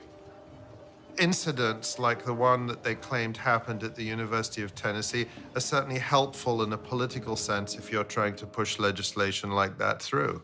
A right to exist. Aviva Vogelstein also traveled to Tennessee. If a student on a campus says, from the river to the sea, Palestine will be free, meaning that from the Jordan River to the Mediterranean Sea, there will be no state of Israel, that would be considered anti-Semitic. Another example would be when students on campus chant things like, Intifada, Intifada, we support the Intifada. That's calling for, an Intifada is calling for violence against innocent Israeli civilians. And that is an incitement to violence. And it's calling for demonization and delegitimization of Israel. 7 months earlier, when Aviva was writing the letter to the University of Tennessee, she was talking to a leader of the Jewish community in Knoxville. It seems that she told Aviva that the University of Tennessee doesn't have a long-standing problem of anti-Semitism. She's like, I've been on campus for 10 years, and there have been no, actual incidents of anti-Semitism. These tweets are obviously disgusting and need to be addressed. It's very misleading that they're calling this a cesspool of anti-Semitism. Jewish students at the University of Tennessee repeated this sentiment before the state legislature. When people say things like we're experiencing anti-Semitism, it hits us pretty hard. When we were told that this was being said about our university and the climate at our university, we were really confused because we had never heard about any form of anti-Semitism that was happening on our campus. So this was kind of, the first thing to come to us. So if we're the students who are supposed to have been affected by this so-called climate, you would think we would kind of know about it before. There's no evidence that there's sort of an atmosphere of intimidation against Jewish students. Once you look behind the headlines at Tennessee, that's what everybody said. I think it's important to highlight that any allegations that this bill is based off of, those allegations are purely external allegations, meaning they're coming from all over the country except for Tennessee. Everybody agreed on that. The only people who didn't agree were the people coming from outside the university, Kenneth Marcus and others, who have the agenda to present the University of Tennessee and other campuses as dangerous places for Jewish students. One of the consequences of the allegations of anti-Semitism has been to temper activism for Palestinian equal rights. You can look at this campus in the last 8 months and see that there has been little to no activism on that forefront. I would say last year this time, we had a new sort of like adrenaline underneath us, and then this kind of completely killed our fire. And it was hard to gain that momentum once again. Remember that there's 2 steps in the lobby's game plan. The first is to put out a story that's very favorable to Israel. But the second step is to do everything possible to minimize the amount of debate there is about Israel and silence the other side as much as possible. After Aviva spoke to Jewish students in Tennessee, she also learned that their greatest concern is unrelated to pro-Palestinian activism. BDS is not a real movement on the campus. Students for Justice in Palestine, which has like a large following nationwide, has like very few active student members. We mostly only have problems with Christians trying to proselytize the Jewish students, because in the South everyone is so like, it's like all evangelical. I find it incredibly troubling that at a time when we see a rise in real broad daylight anti-Semitism in the United States, there are those who claim, oh yeah, we're trying to stop anti-Semitism, but what they're actually trying to do is stop advocacy for Palestinian human rights. A short time later, the Allgemeine contacted Tony once more to discuss his proposed mission to work undercover at a BDS event. The editor explained what they wanted. One of the projects that we've been looking to do for quite a while is to try and infiltrate some of these groups, get undercover and discover what they're about from the inside. You explain the war, it's a hostile environment and there's some risk involved. The goal would really be to uncover any evidence of not just bias, but, you know, real bigotry. The correlation between the BDS movement and hatred of Jews. Tony is given a list of persons of interest. They're all on the Canary Mission website. Go to canarymission.org. Have you heard of Canary Mission? A little bit. Could you tell me about it? People who hate it, the people who are being targeted by it, call it a blacklist. You have names here that show up on this database. Students and professors, faculty, speakers, organizations that have ties to terrorism, outright ties to terrorism, or terrorists who have called for the destruction of the Jewish state. Despite running Canary Mission's Tennessee expose, the Allgemeine staff say Canary's identity is still a mystery. It's an anonymous site. Nobody has any idea who's actually running this thing, and people have tried and looked into it. If you're on board in terms of concept, then I guess the next thing we just need to figure out is the money. Can we wait for a follow-up email from you? Does that make sense? Yeah, sure. I should get that to you within the next 24 hours.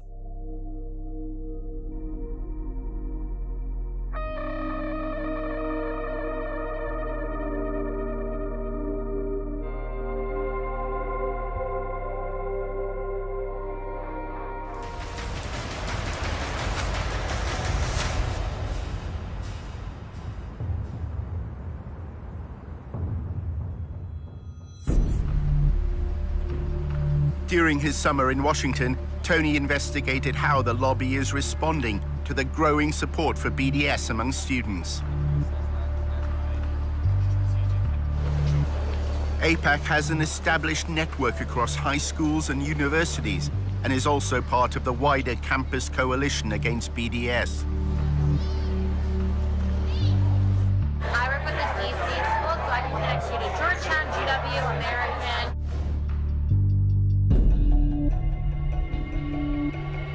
I think that you would really benefit from a conversation with the Israel on campus main organizations. So like AIPAC, we focus on political. We have one very specific, very effective angle for combating BDS, but the ICC pools resources from all of the campus organizations so that like they're tapped in on all angles. The Israel on Campus Coalition is a coordinating group at the front line of the battle against BDS. We built up this massive national political campaign to crush them and to fight back and to fight fire with fire.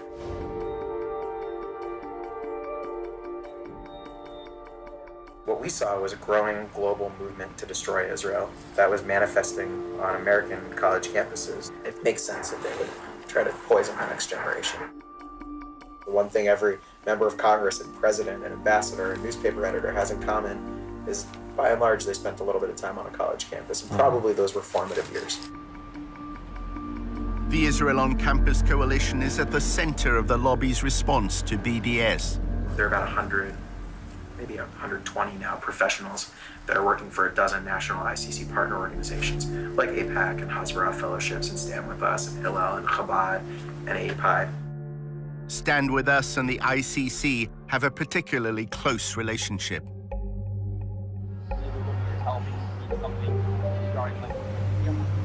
The Israel on Campus Coalition, they really oversee like the whole movement. They're sort of the ones that like have the bird's eye view.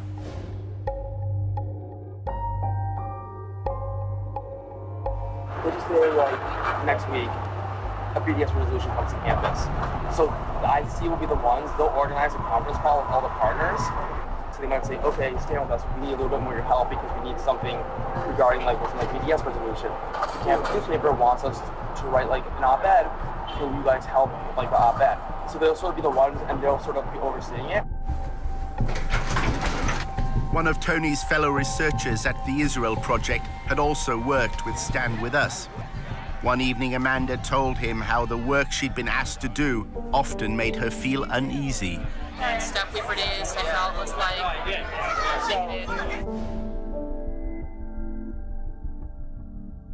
It would be like pictures of Palestinian kids with a knife.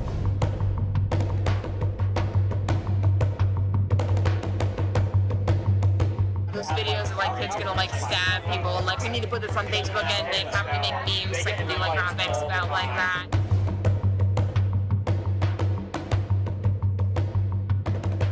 It was in everything. It was in like presentations on Palestinian terrorism that we did for college students and high school students. And it was like on our Facebook pages.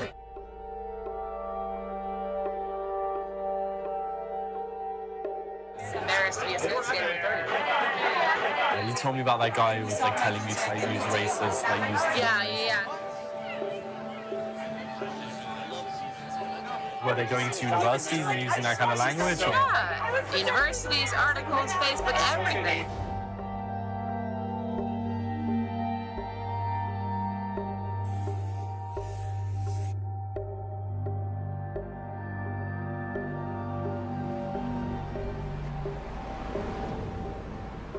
At the Israel Project's offices, Amanda confided further in Tony.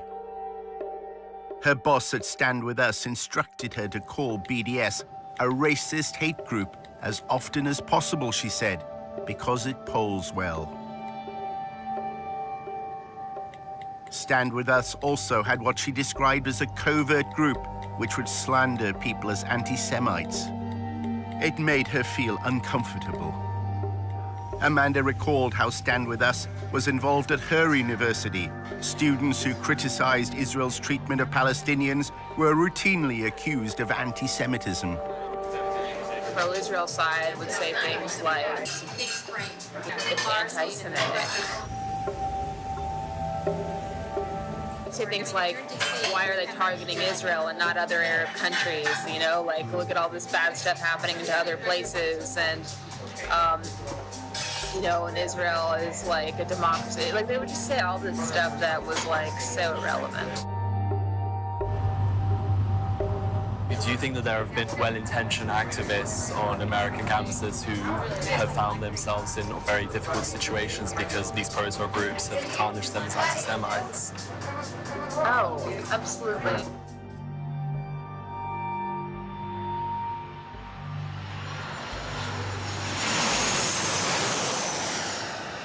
Stand With Us holds an annual conference in Los Angeles. Its focus is on how to fight the BDS movement. To reveal the true nature of BDS, a venomous, deceitful, anti-peace, anti-coexistence movement that will settle for nothing short of the annihilation of the Jewish state. Jacob Bain from the Israel on Campus Coalition linked BDS to the rise in anti-Semitic hate crimes in America. Anti-Semitism is increasing in general, right? In the same way that we're seeing anti-Semitism increase in the community, we're seeing these awful, terrifying desecrations of Jewish cemeteries. Campus is no exception. At a social event held by a pro-Israel advocacy group, Tony finds out more about Stand With Us. Many here are recent graduates with backgrounds in student politics. I was the chief of staff for my friend who is our student senator.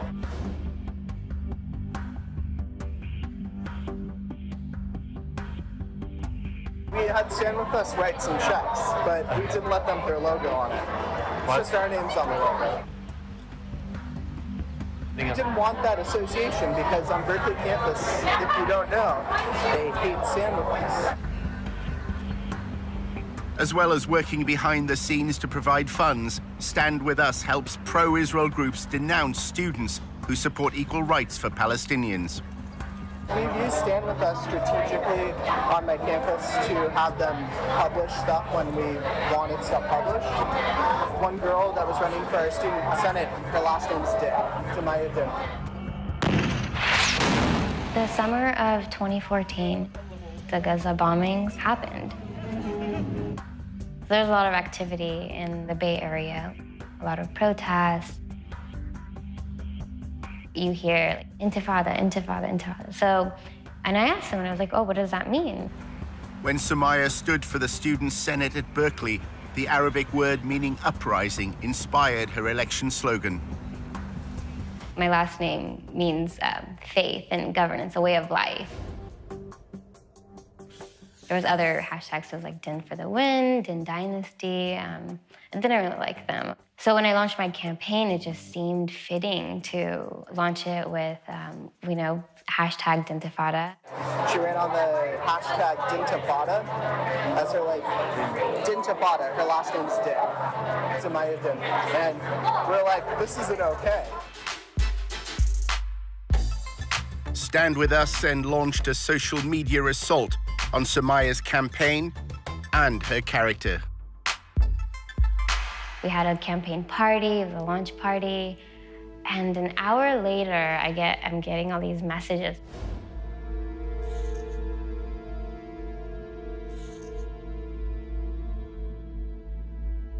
We had Stand With Us attack this girl in an article, at least on their Facebook, right? They shared the screenshots and stuff and talked about, like, this isn't okay.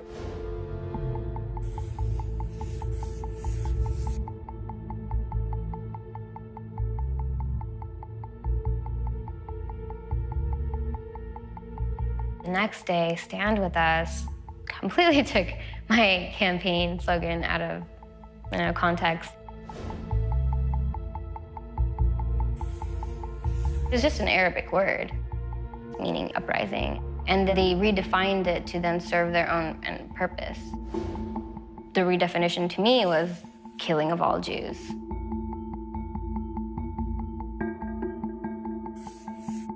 Samaya received a barrage of abuse on social media.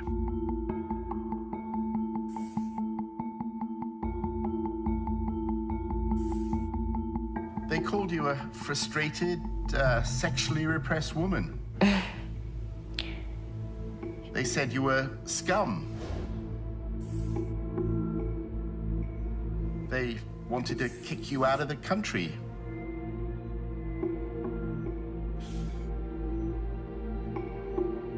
How hard was all that to deal with?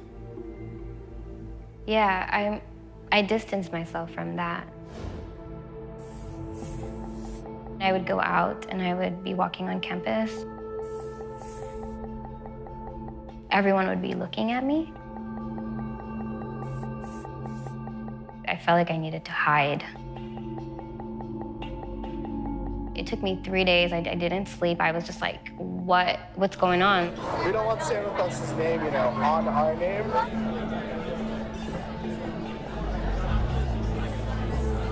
They have all sorts of followers, and some of those people are a little crazy.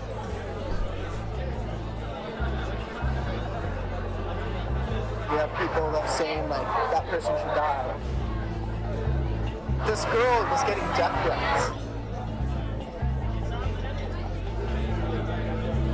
People are like, she's a terrorist, blah, blah, blah.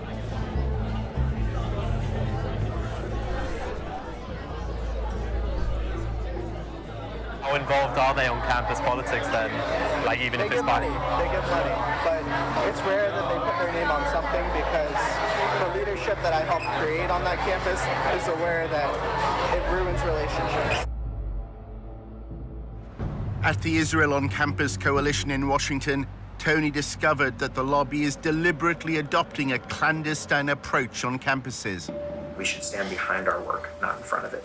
It's not helpful for Stand With Us to say to a pro-Israel student, or the Israel Project to say to a pro-Israel student, oh, sure, we'll help you, but you have to put our logo on it. We're working so closely with Stand With Us, and we have such a tight partnership with them today that it's totally seamless. Tony also discovered that anonymity is a key strand of the campaign against BDS. If one of these terrorists on campus wants to disrupt a pro-Israel lecture or something and unfurl a banner or whatever else, we're going to investigate them, look into bad stuff they've done. That stuff becomes very useful in the moment, and there are any number of ways to push it out. The only thing is that we do it securely and anonymously, and that's the key.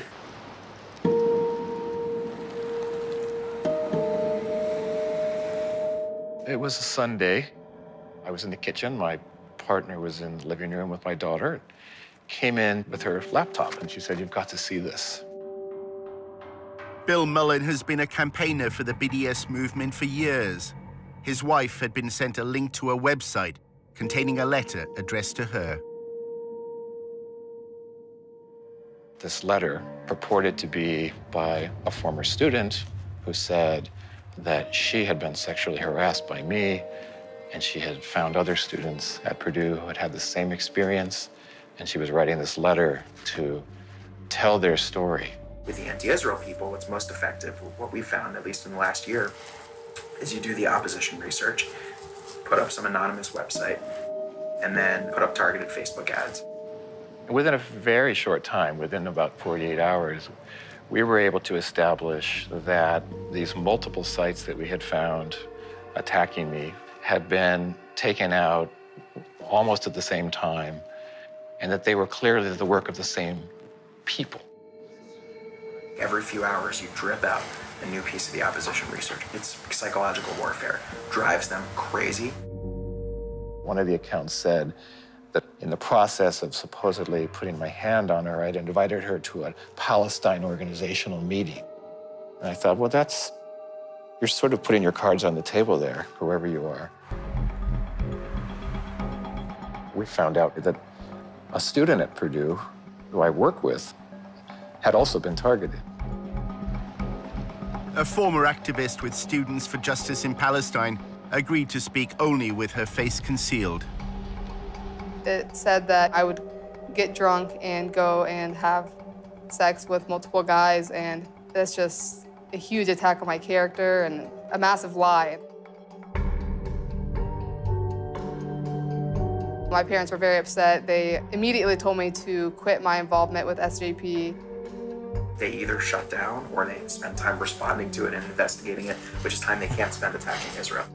That's incredibly effective. The main focus was to attack my reputation and my character, pretty much to mess with me so that I don't want to continue my involvement with SJP. It was really an attempt by people who didn't know us to think, maybe I can destroy this marriage at the very least. Maybe I can cause them horrendous personal suffering. The same letter purporting to be harassment to my wife used the name of our daughter. I think that was the worst moment. I think we thought, these people will do anything. They're capable of doing anything. Could you send me some of these websites? But you're very curious just to see what they look like. I couldn't.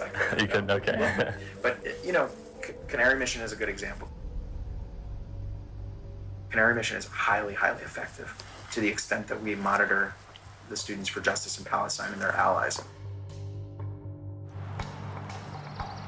I remember it was the morning I was getting ready for school. I was about to graduate at this point, in a pretty cheery mood, I'd say. I got a Facebook message from one of my friends. She goes, "Hey, Marcel, I don't mean to freak you out, but I think you should see this."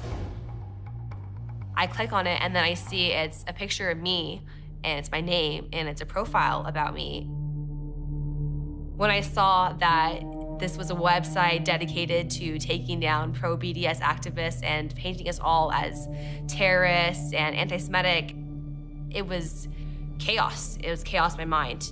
What are people gonna think when they look at my name on Google? Are they gonna think I'm a terrorist? Are they gonna think I don't like Jewish people? And they're picking out individuals who they think are critical of Israel, and they're smearing them. And they're telling them that what's going to happen here is if you don't cease and desist from acting like this, we in the end will do much to destroy your career. A few years later, these individuals are applying for jobs within your company. Canary Mission's promotional video threatens to pass these smears on to prospective employers. To ensure that today's radicals are not tomorrow's employees. It was shattering to me because I had to look for a job, I had to start my life, and now I had this website smearing my name before I even got a chance to really make a name for myself. Somebody did contact my employer and ask for me to be fired based on my pro-Palestine activism. They said that, you know, if they continued to employ me, that their values are anti-Semitic. It can be really scary at first. I was mostly harassed via Twitter.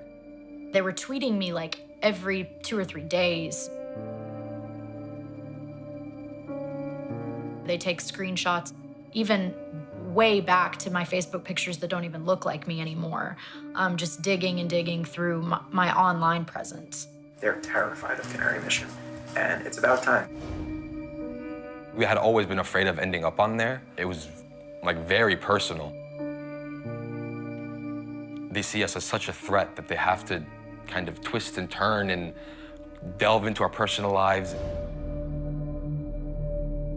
As if they were trying to scare us into stopping our work. Their Twitter campaign is relentless. Every picture that I post on Facebook, it goes onto one of their websites with every tweet that I put in. Every hashtag I post on Instagram, it goes into one of their files.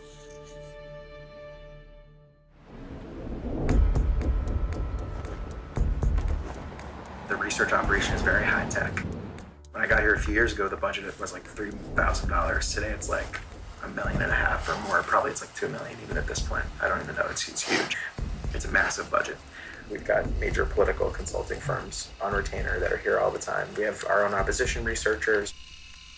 We have a lot of communications capabilities, and what's most interesting about it, I think, is that 90% of the people who pay attention to this space very closely have no idea what we're actually doing, which I like.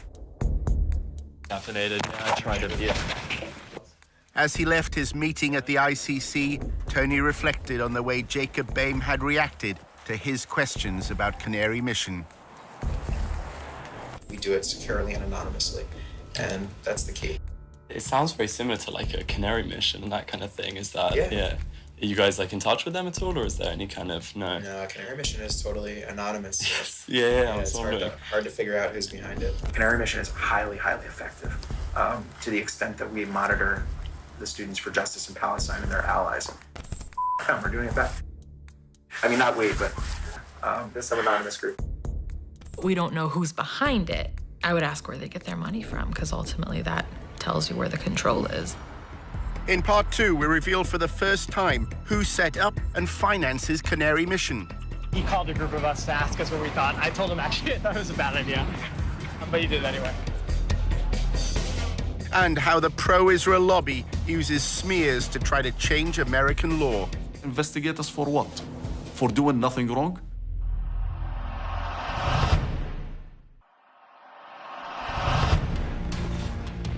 In part one, how anonymous websites smear supporters of the BDS movement. Use the name of our daughter. They're capable of doing anything. It's psychological warfare. Drives them crazy. Not saying ownership, but I think it's not serious.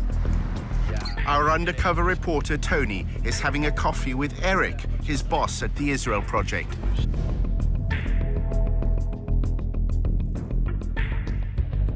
Tony wanted to find out more about Canary Mission.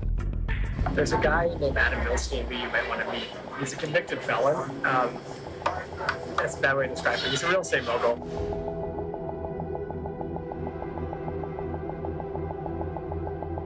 When I was working with him when I was at APAC, I was literally emailing back and forth with him while he was in jail. But he's loaded. I mean, he's close to $500 million. Adam Milstein has become a central figure in the lobby. His foundation funds numerous pro-Israel organizations. He also sits on the boards of AIPAC's National Council, the Israel on Campus Coalition, and Stand With Us. Our reporter filmed him alongside Jacob Boehm from the Israel on Campus Coalition at the Stand With Us conference in Los Angeles. The two men had lengthy private discussions. Milstein is close to probably the wealthiest donor to the pro-Israel lobby, Sheldon Adelson. Adelson's money helped Milstein expand the Israeli-American Council into a major new force within the lobby.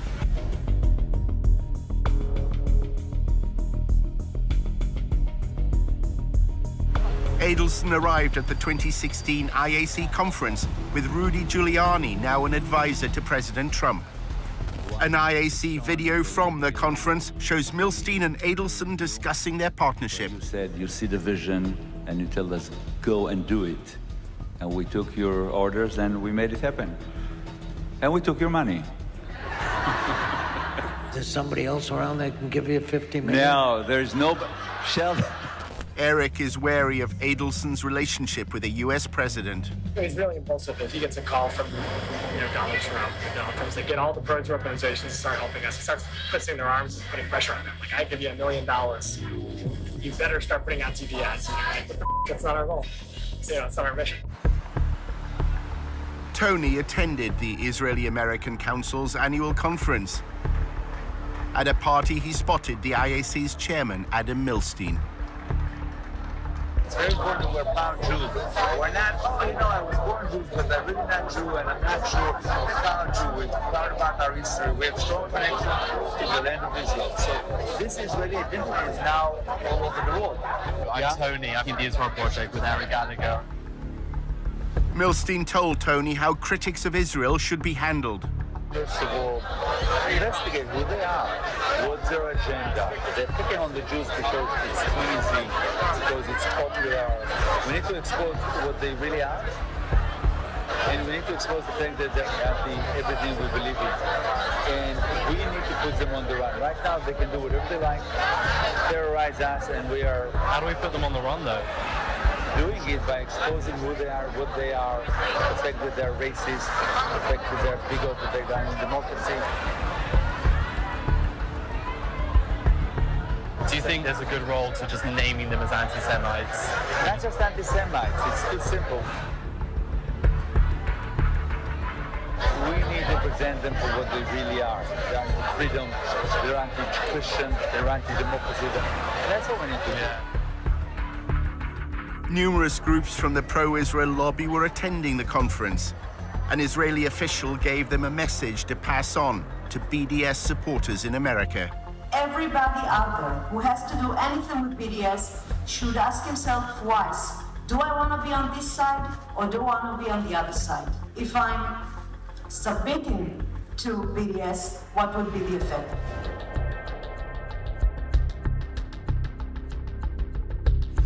We've got the budget. We can bring things to the table that are quite different. In episode 1 of The Lobby USA, Tony discovered that the Israeli government has launched a covert campaign to gather information on American citizens. We have 3 different sub-campaigns: data gathering, working on activist organization, money trail. The Israeli official named one organization that was a partner in its covert campaign, the Foundation for Defense of Democracies, or FDD. This is something that only a country with its resources can do the best. We have FDD. We have others working on this. She names the Foundation for the Defense of Democracy as an agent for this foreign government going after American citizens. I mean, that quote is a smoking gun. Yeah. Sorry, are you Jonathan? Hey, I'm Tony. Hi. I met up with Benny Wine. Jonathan Shanzer works for the FDD. He produces research on the financing of armed groups. Yeah, I'm very interested in getting involved in like BDS activity and stuff like that. Hopefully anti-BDS. If you had on tape a senior Russian or Iranian or even Canadian official saying that they were running covert operations to spy on Americans and using an organization like the Foundation for Defense of Democracies as a front group, I think it would be a bombshell. Shanzer was invited to talk at the training workshops that Tony attended. Think tanks are the folks that used to work in government, have PhDs, and decided not to become professors. In the Middle Eastern Studies field, academics have failed, and that's why people like me are considered useful, at least to some. To call it the Foundation for the Defense of Democracies is a misnomer. It's the Foundation for the Defense of Israel. When you strip away all the layers of the onion and you look at what you really have, what you have is a foundation that is dedicated to one goal, and that is defending Israel at every turn. The FDD's mission has been to associate students who support BDS through links to charities and pressure groups, ultimately to Hamas, which governs the besieged territory of Gaza. We found out that there was a coordinator who was being paid to make sure that the activists from a certain group called SJP, Students for Justice in Palestine, who was working with all the different SJP chapters around the country to make sure that they all have the same message. So we said, wait a minute, who are these people? That kind of sounds like a little bit like a network. We took a little bit of a deeper dive, and we found out that there was one organization that was, in fact, the mothership. Shanzer's mothership is a group called American Muslims for Palestine. Here's the remarkable thing, is that this organization has employees that used to work for Hamas charities here in the United States. Many employees, as a matter of fact, that used to work for the Holy Land Foundation. Does that name ring a bell to anyone? The Holy Land Foundation was the largest Islamic charity in the United States. In the aftermath of 9/11, the government accused it of funding terrorism. With this action, we go beyond the Al-Qaeda network to target groups whose violent actions are designed to destroy the Middle East peace process. Hamas emerged as a resistance movement, challenging Israel's occupation of Palestinian land. The United States lists it as a foreign terrorist organization. 5 members of the Holy Land Foundation were later convicted of sending money to Hamas. Almost 90% of all those Arab and Muslims that were targeted in the United States post 9/11 were targeted because of their engagement with the Palestine issue. They had nothing to do with being members of Al-Qaeda, have no relationship whatsoever to what's so-called transnational terrorism.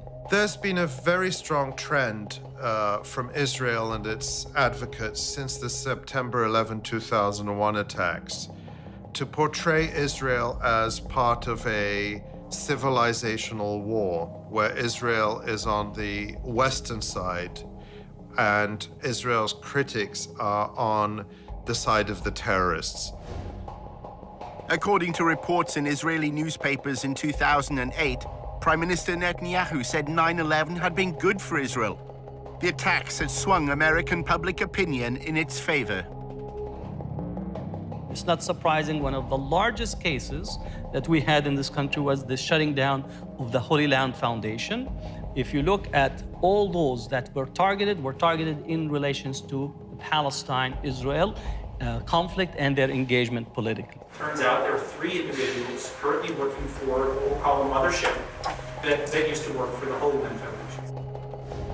3 former volunteers at the Holy Land Foundation are now involved with American Muslims for Palestine. None of these individuals has been accused of any wrongdoing in the United States. So I'm thinking, okay, terror financiers. I used to do this for a living. I used to work for the Treasury Department tracking terrorist money. I know these guys. What's going on here? We have no affiliation with any foreign organization. We don't receive money from overseas. And this mothership organization is a very small organization. But the pro-Israel advocacy class heard another message. It was that the primary driver of the BDS movement in America is all populated by people who are former Hamas charity employees. This is not a grassroots organization. This is not a grassroots movement. It is being coordinated by very bad people, and it needs to be made known. Think tanks like the FDD play an important role for Israel in the media. Their selective use of evidence is often presented as legitimate academic research. They try to educate people to understand that Israel is effectively a Western liberal democracy in the sea of terrorist states, which is the Arab world. The other goal is to intimidate and to smear people. Shanzer is invited by pro-Israel congressmen to provide evidence before subcommittees on terrorism in the Middle East. He uses them to insinuate that prominent activists for Palestinian equal rights are linked to armed groups. AMP's founder and president, Hatem Bazian, was one of 2 featured speakers at a 2004 fundraising dinner in California. Incidentally, the other speaker at this dinner was Mohammed Al-Mazain, who is currently in jail for his role in the Holy Land Foundation and for providing financial support to Hamas. When you enter it into the congressional record, now people are begin to think that there's some legitimacy to it. So this dumping of utter nonsense and garbage into the congressional record, into a legitimate hearing, will have an effect down the line. There's also Osama Abu Ershad. He is currently the National Coordinator and Policy Director for AMP. Mr. Abu Ershad also runs a pro-Hamas newspaper in Virginia. They made Palestine as a front on the war on terrorism. It was Al-Qaeda that attacked the United States. It wasn't Hamas or any Palestinian organization. It was Al-Qaeda.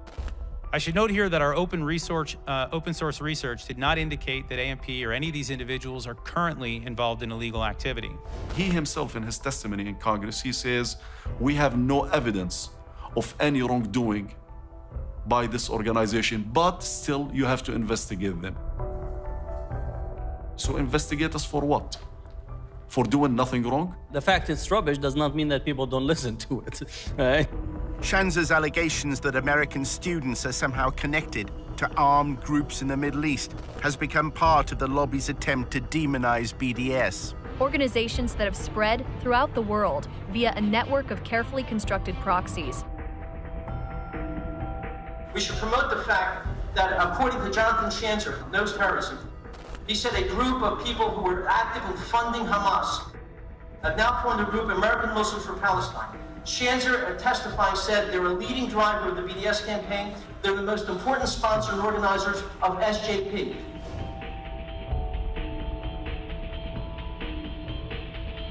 We have to make it clear in every way possible that they are being funded and trained by vicious lovers of Hamas. Hello there. Hi. Hi everyone, how's it going? Tony spoke again to his contacts at the Allgemeine newspaper. They want him to go undercover at a rally supporting BDS. They want Tony to find a connection between the activists he's supposed to spy on and the Holy Land Foundation. There's a long history of crimes affiliated with the BDS movement that have been judged as such by US courts. For example, the Holy Land Foundation are these people still active and present within the movement? Who seems to be the people running the show here? Is there any acknowledgement of any sponsors?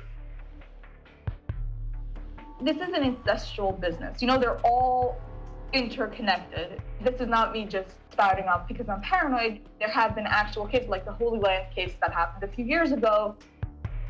A lot of these guys had worked with those people, and they themselves have not yet been indicted, but they're all interconnected. Part of the reason why that is so crucial is because when you're making lines from one organization to the other, eventually you make a line to Hamas, to Hezbollah, to Iran. Sounds good. Well, we're grateful to have you. Let's see how it goes. While he considered his undercover mission for the Allgemeine, Tony set up a meeting with Jonathan Schanzer. It was at the office of the Foundation for Defense of Democracies. Hey, how are you? I'm good. Good to see you. You too. At their earlier meeting, Schanzer had stressed the importance of links that connected students who support BDS to the Holy Land Foundation and then Hamas.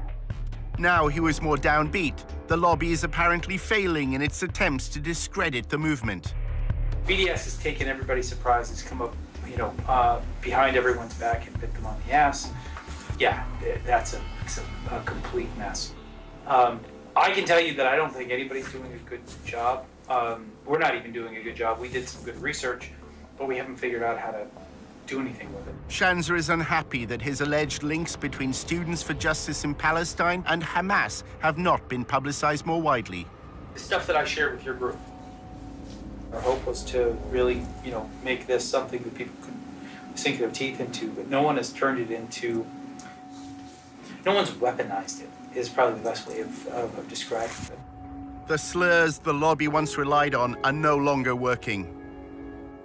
Personally, I think anti-Semitism as a smear is not what it used to be. Schanzer's now trying to link BDS to a small Palestinian faction that once was involved in militancy, the Popular Front for the Liberation of Palestine. So you got Hamas on one hand, you got PFLP on the other.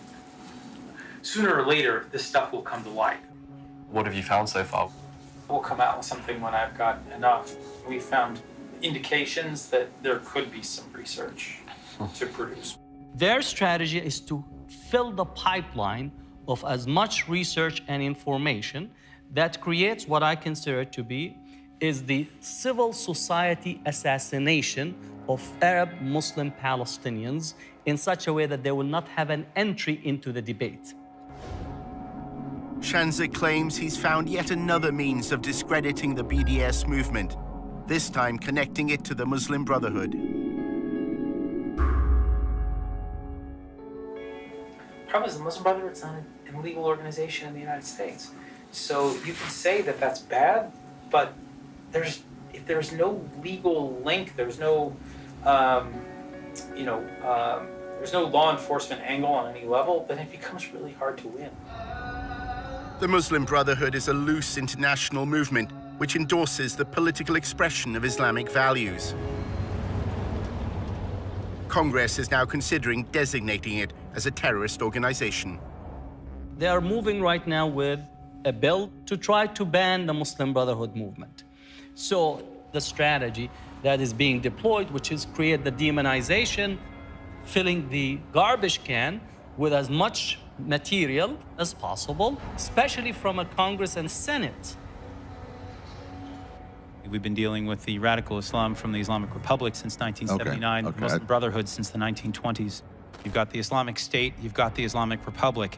Their hatred for Israel, their Islamist ideology is what really motivates the terrorism that they carry out. You have to attack their weaknesses better than they attack your weaknesses. That's war. Why they're doing this? Why they're going after our organizations? It's always connected to the issue of Palestine. They always try to connect us, to connect dots that they don't exist. Terrorism is a very effective word. And what a lot of people in the lobby try to do is describe pro-Arab or pro-Palestinian groups as terrorist groups. There's no doubt that when you employ the tactic of identifying Muslim or Arab or Palestinian groups as terrorist organizations, that you're promoting Islamophobia. Shanza is a popular speaker at the pro-Israel campus events that Tony attends. Hey, how are you? Good to see you. You too. Welcome. A panel discussion at George Mason University is an opportunity to promote the FDD's research to a friendly audience. My organization, FDD, earlier this year concluded a deep dive study into the fiscal and corporate sponsors of BDS, and we found several troubling connections to the Palestinian terrorist group Hamas, an Islamist supremacist organization that seeks nothing less than the annihilation of the state of Israel. I recently published research just this week showing that BDS groups get help from other Palestinian terrorist organizations like the Popular Front for Liberation of Palestine. The problem is that most students don't know who is behind BDS, and most Americans don't know. And this is why BDS is gaining traction. AMP is the de facto national leadership of Students for Justice in Palestine.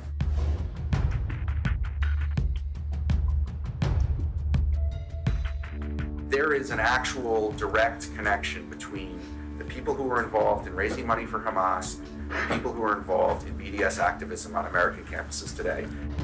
Pollock claims that SJP is just a front to hide the real agenda of American Muslims for Palestine. You'll notice their name is Students for Justice in Palestine. You don't hear the word Islamic, you don't hear the word Muslim in that name, and you hear the word justice, which is kind of a buzzword on campuses today. Everyone's for justice, right? You're not for injustice. The crowd that's kind of behind the scenes is actually a very Islamic radical cause. And if you actually get into the weeds on SJP, they've aligned with groups that are for not just the destruction of Israel, the destruction of America. That's a narrative that suits Israel because it takes the pressure off Israel to actually end what it's doing to Palestinians. But it's an incredibly dangerous narrative for the whole world, and I think we're all paying the price of it. Pollock even accuses Jewish supporters of BDS of being in league with Hamas. Which is Jewish Voice for Peace, or as I call it, Jewish Voice for Hamas. It'd be like having a group called African Americans for Slavery. It's crazy, right? A lot of the JVP people are not Jewish. They've had a real problem of people basically pretending to be Jews because the anti-Israel activism it's a little more sexy. You're here speaking with the rabbi. I work for Jewish Voice for Peace. We're a Jewish organization. Again, I think that's another kind of absurd claim. When you talk about SJP and when you talk about BDS, you talk about them as a hate group, as a movement that absolutely endorses violence against civilians, not military conflict, but violence against civilians, aka terrorism. You discredit the messenger as a way of discrediting the message. Tony's boss, Eric, was also at the event. He's old friends with Noah Pollock. I want to hire Tony at the Israel Press. Tony's another troublemaker from the UK. Yeah. He's a good guy. Noah's the best. As Tony left the event with Eric, the conversation turned to smearing BDS supporters. Eric said wealthy pro-Israel donors now have the freedom to fight Israel's critics however they want. In this country, you have these billionaire types who are starting to realize, oh wow, I don't need to participate in the Republican or Democratic parties. I could build my own apparatus and have influence from Los Angeles or Detroit. And Al Milstein's one of those guys. And he funds the Israel Project. He does a lot of great work. Eric then made a remarkable claim when Tony asked about Canary Mission. Who are the people involved with them? It's him. Adam Milstein. Yeah, I don't know who he hired to oversee it. Adam Milstein. He's the guy who funds it. We need to expose the fact that they're anti-everything we believe in. We need to put them on the right. So Adam Milstein, he funds the Israel Project and he's funding the Canary Mission website. Yeah, which is interesting because it makes it seem as though we're a part of it, but we're not. Actually, I was involved with the effort to start the Name and Shame. He called a group of us to ask us what we thought. I told him actually I thought it was a bad idea, but he did anyway. They've lost the political argument. They can now do nothing but resort to personal smears against us. They can't engage us in discussions of the occupation. They can't defend apartheid. They can't defend the bombings in Gaza, but they can try to destroy our lives. Kind of really desperate and pathetic almost, you know, going after students, trying to compromise their futures because they're trying to fight for social justice. I know a guy actually is working with that on all sorts of digital spying. There's a group of like anonymous people who have a very sophisticated digital strategy for exposing these people and making sure the stuff stays with them. There's no one on their side doing it, so you don't have to worry about your reputation.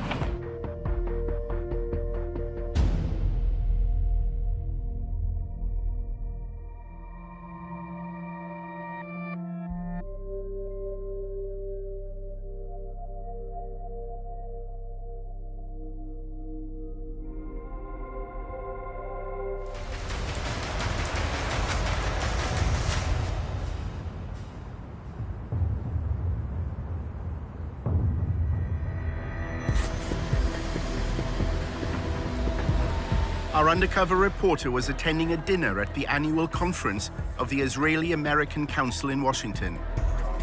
He met an American involved in the Israeli government's anti-BDS campaign. In my job, I get to work with every major news network, and I don't even do media. I do academic work. Every university president takes our calls, takes our meetings, works with us. There's a legitimate government organization.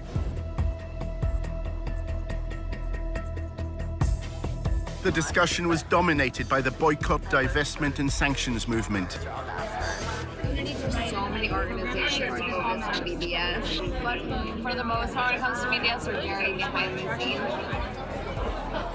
I'm meeting with university presidents, faculty, students, but what they're doing is building relationships with local politicians, making sure that politicians know to turn to them when Israel-sensitive things come to the table. The three-day conference brings together the constellation of pro-Israel lobby groups in the US. On the surface, things seem to be looking good for Israel. Israel's booming. It's the startup nation. More venture capital is going into Israel today than at any other time in history. So why don't we just calm down, realize that BDS is worthless, it's losing, and ignore it.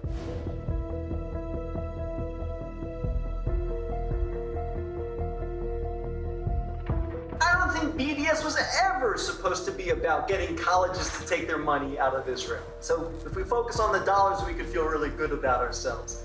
If we focus on the fact that an effort's being made to distance us, those who love Israel, from the rising generation, I think we need to worry. When you get to the millennials and the students, it's a bad situation. And it's getting to the point now where the majority is more favorable towards the Palestinians than the Israelis. While numerous speakers discussed ways to combat BDS, the lack of civil rights for Palestinians living under Israeli control was not raised. Nobody talks about the reason why BDS exists at all. What's the model for the BDS movement? The model is South Africa. So, was that a bad thing to do? An apartheid regime which denied equal rights to black South Africans was weakened and ultimately collapsed after a global economic and political boycott. They're worried that the BDS movement will get to the stature that the South Africa boycott got to. So they're trying to stop it now. Imagine if the apartheid regime of de Klerk were able to have a lobby in America that it was a crime to support that boycott. Imagine that. For nearly 2 decades, Israel's occupation was portrayed as temporary, while both sides pursued what's called a two-state solution. The two-state solution. This is where the Palestinians get a state of their own in the occupied territories, i.e. the West Bank and Gaza. But there's a problem. Jewish-only settlements have continued to grow within the boundary of a proposed Palestinian state. Successive US governments have openly doubted whether a viable Palestinian nation is either possible or necessary. The settler agenda is defining the future of Israel, and their stated purpose is clear. They believe in one state, Greater Israel. In fact, one prominent minister declared just after the U.S. election, and I quote, "The era of the two-state solution is over." I'm looking at two-state and one-state, and I like the one that both parties like. I'm very happy with the one that both parties like. I can live with either one. If the choice is one state, Israel can either be Jewish or democratic. It cannot be both. More and more people are beginning to buy into the argument that Israel is turning itself into an apartheid state. It used to be the case that the word apartheid was never used with Israel. In order to discredit the apartheid label, the lobby has launched a campaign to try to co-opt black South Africans. Black South Africans who were apartheid activists, who were brought to Israel, saw the reality, came home angry at BDS. They felt lied to. They felt that someone had tried to steal their narrative.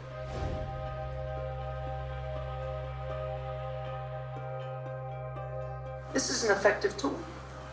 Bringing these black South African, former BDS activists, now Israel supporters, to American campuses.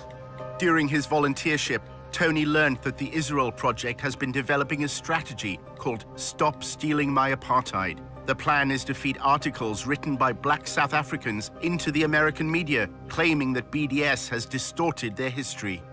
If you're disgusted by segregation in this country, if you're disgusted by South African apartheid, then you should also be disgusted by Israeli apartheid. Another workshop was addressed by Israeli diplomats from consulates in the US.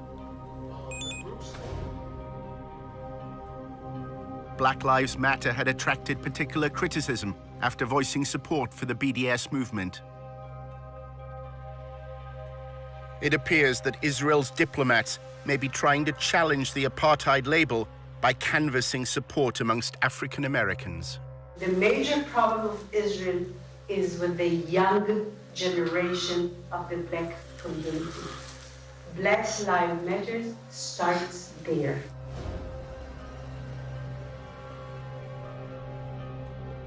I had last week a dinner, sit-down dinner at my house for 40 people, which are considered the leadership of the black community, and it's very important people.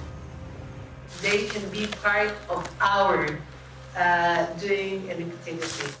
Pro-Israel groups are trying to cultivate a new generation of black leaders that is pro-Israel by bringing them to AIPAC conferences on all expenses paid trips, by taking them on delegations to Israel. They're doing that because they're afraid of BDS, and they're afraid of Black Lives Matter, which is this new struggle for black freedom that also sees black freedom as situated in a larger context. In 2014, Israel launched a siege of Gaza. In the same summer, police in Ferguson killed Mike Brown, and Ferguson rose up. And on the news at night, there would be both the latest out of Gaza and the latest out of Ferguson. There was solidarity that was expressed online with the Ferguson uprising.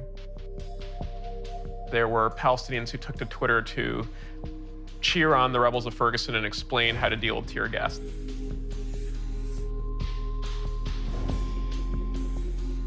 Israel's diplomats have responded by evoking the legacy of Martin Luther King, claiming that the campaign for Palestinian civil rights bears no resemblance to the civil rights movement in America. Dr. Clarence B. Jones, who wrote the draft speech for Martin Luther King, I Have a Dream.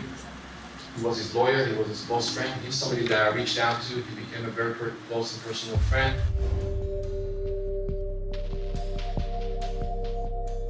Because of that relationship, he published 3 articles at the Huffington Post explaining why their agenda was hijacked.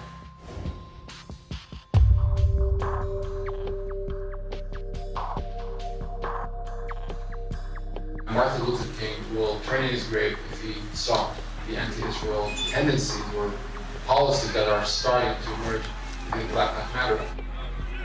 There's something on one hand laughable about it, but there's something also really insidious about this. You're using the credibility of a freedom struggle to try to oppose another freedom struggle. And I think that that's appalling. Soon after Black Lives Matter declared support for BDS, a fundraiser at a New York nightclub was suddenly cancelled. The venue's management said it didn't approve of the movement's stance on Israel. Tony was told by his boss, Eric, that the Israel Project was behind the decision. I don't know if you saw, but this club, ditched a Black Lives Matter event.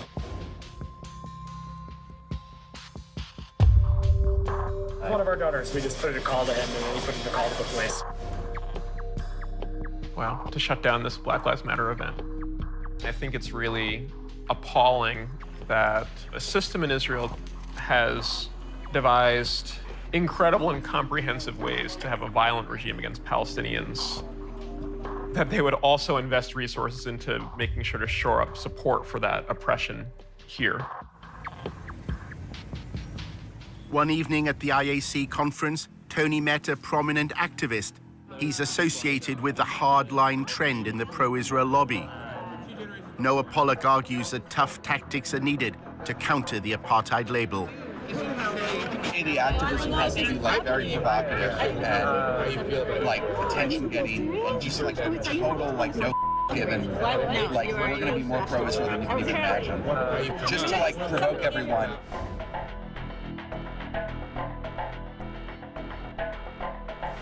Pollock believes the American public, unlike those in Britain, will accept his gloves-off strategy. The majority of Americans are pro-Israel. Whereas if you take the poll of Israel in the UK, it's just pure hatred of Israel. Your country, basically let half of Pakistan move in. So you have a different problem than we do here. Tony was told of a demonstration that Noah Pollock was organizing. A bus took protesters to an event organized by the pro-BDS movement, Students for Justice in Palestine.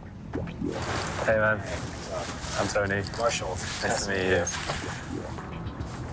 This is one of those things where either it's going to be amazing and we're going to defeat BDS, or we're just broken. Well, you can't beat them, join them. I'm obsessed with winning, so I just want to win. So I want to win something. They don't win anymore. The protesters are on a fellowship program run by a conservative think tank called the Hoover Institution. The whole fellowship is describing as you guys are being foot soldiers of the conservative movement.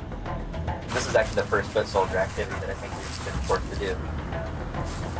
Tony, what's your connection to the conspiracy that we're all part of? Yeah, the Israel Project. So you can't not come. Their plan is to disrupt the National Conference of Students for Justice in Palestine. Marshall said that the pro-Israel protest had been poorly planned. It's a very fly-by-the-pants procedure. It was basically just Noah Pollock coming and being look, there are these jihadis who basically support suicide bombing, and they're at a campus, and you have to stop them. A chance to shout at Arabs? As we're leaving, we mentioned to our boss yesterday that we're going. She's like, oh yeah, that's mandatory. You need to go. While they've been told they have to take part in the protest, not everyone on the bus is convinced it's good for their reputation. Do you know what my worst nightmare is? I'm actually not kidding. It's a photo of Dion and I together, and we're just clearly identifiable. And they're like, "Oh, who are these traitors who sold out to the Jewish conspiracy for money?" I'm like, "We did. We cost $50,000 plus benefits." As the bus leaves, they discuss whether there's any point in staging the protest. I'm just skeptical. Of using the protesting tactic against them? Because that's not our demographic. They don't the reason protests work is when the people involved really care about it and want to be there. But that's what we're supposed to do, because they keep existing and they keep expanding, and no matter how many lawmakers come out against BDS, they keep growing. Well, no, you're right. We should do something, but at the end of the day, the notion that the right is ever going to dominate any sort of campus protest is ridiculous. You can't just let them. I'm not saying that. I'm just saying. And that's what happened. If I were a high-level Jewish doer, I would be like a little more realistic about the expectations. So what would you do if you were a high-level Jewish? I continue to do what you're doing, which is focusing on the actual power structures in themselves. Like, the reality is there's not a single college president in this country that would actually sign BDS. There is not a single... They all allow SJP to exist on their campus. Because of free speech, they cannot let them. So what are they supposed to do about it? When a protest is sponsored and organized by outsiders, but made to appear like a popular grassroots movement, it's known as astroturfing. So they did a really job of getting me excited to show up and protest. It's kind of the way you're putting it kind of sounds a bit like astroturfing. No, this is astroturfing. No, this is actually the definition. There's a bus. What does that mean? So it's when you set up things. It's the difference between grassroots and astroturf.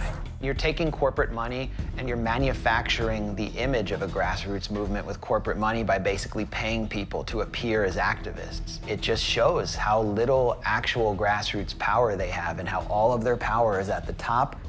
It's not that astroturfing is wrong, it's just that, like, your astroturf has to be, like, committed.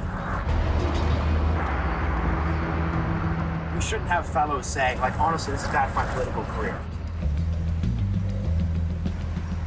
The bus arrives at George Mason University, where Students for Justice in Palestine is holding its national conference.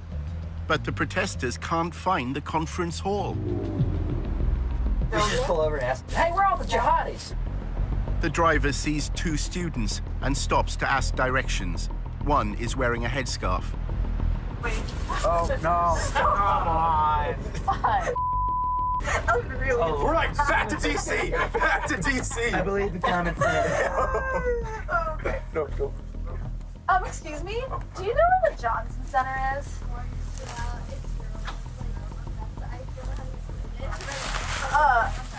Okay, just like go back down this. Okay, thank you. That was problematic. So this is off to a good start.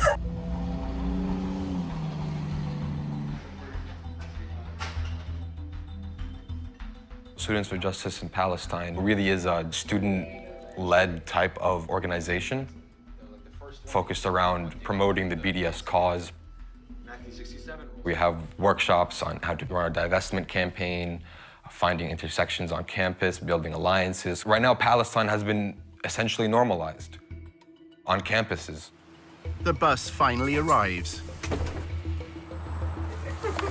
Jen.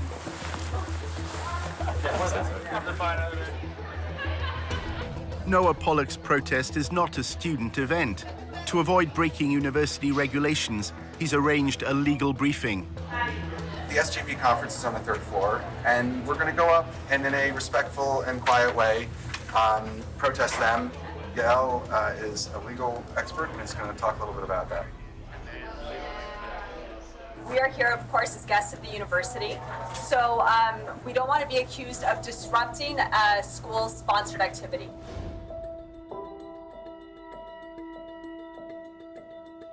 It is against the law to use abusive or violent language, so we're going to use peaceful, good language. If we see that they're doing anything that is bad behavior, don't engage, remain calm. If you do happen to speak with any reporters, just stay on message. And what is that message? SJP is a hate group. BDS is a hate movement. The only other thing you probably want to mention is that SJP endorses violence, terrorism, things like that. And you guys are going to be great. We're not there to provoke. We're not there to have any sort of incident at all. We're nice people. Tony's group of protesters then faced another obstacle. Wow, I don't know if you guys heard, we were stuck in an elevator. Yeah, I really like the area. With all the signs. They will shut us in an elevator. They had someone on the inside. That's anti-Semites. We start seeing groups of people coming towards us who don't seem familiar, and then brandishing Israel flags and then posters and signs. We have our people. Freed from the elevator, Tony joined the demonstration. No. We support democratic society, but if you don't want to, we denounce extremist groups. Hey, SJP, what do you think of this? You agree? Resistance? Child suicide bombers?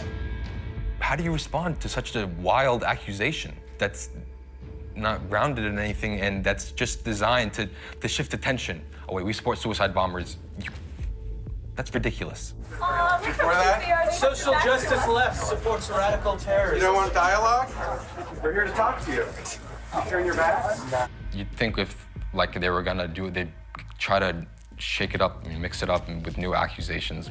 We don't support radical Islamic terrorism in this country. We don't support suicide bombers. Cowards who kill children and women. They leave orphans. We don't support that. Kill babies in strollers. That'll bring peace.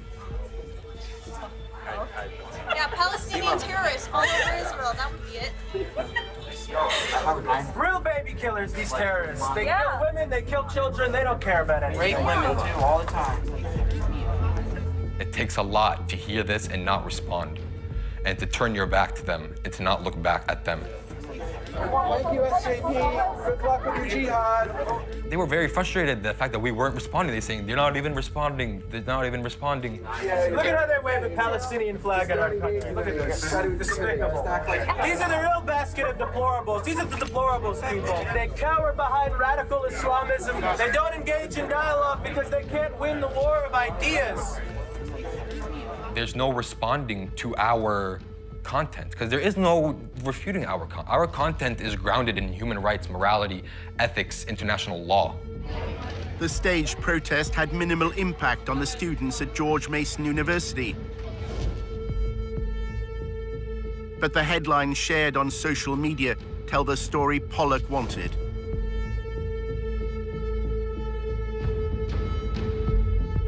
Yeah, let's head back to headquarters for debriefing and cocktails. In part 2, a looming crisis for the lobby. AIPAC is not representative of the American Jewish community. There used to be actually widespread public support for Israel in the United States. The foundation that AIPAC sat on is rotting.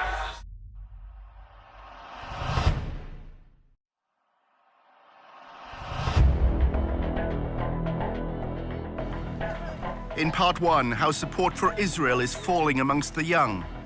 It's a bad situation. The majority is more favorable towards the Palestinians than the Israelis. Child suicide bombers? And the lobby support on campus isn't always what it seems. Or these like traitors who sold out to the Jewish conspiracy for money. I'm like, we did. We cost $50,000 plus benefits.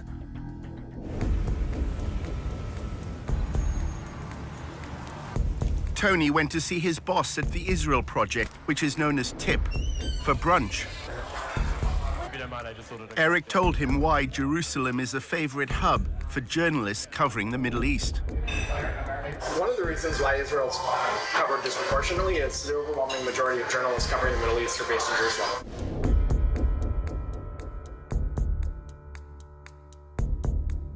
Jerusalem is a place where, after his 1 o'clock deadline, you could get drunk at a bar and meet people that.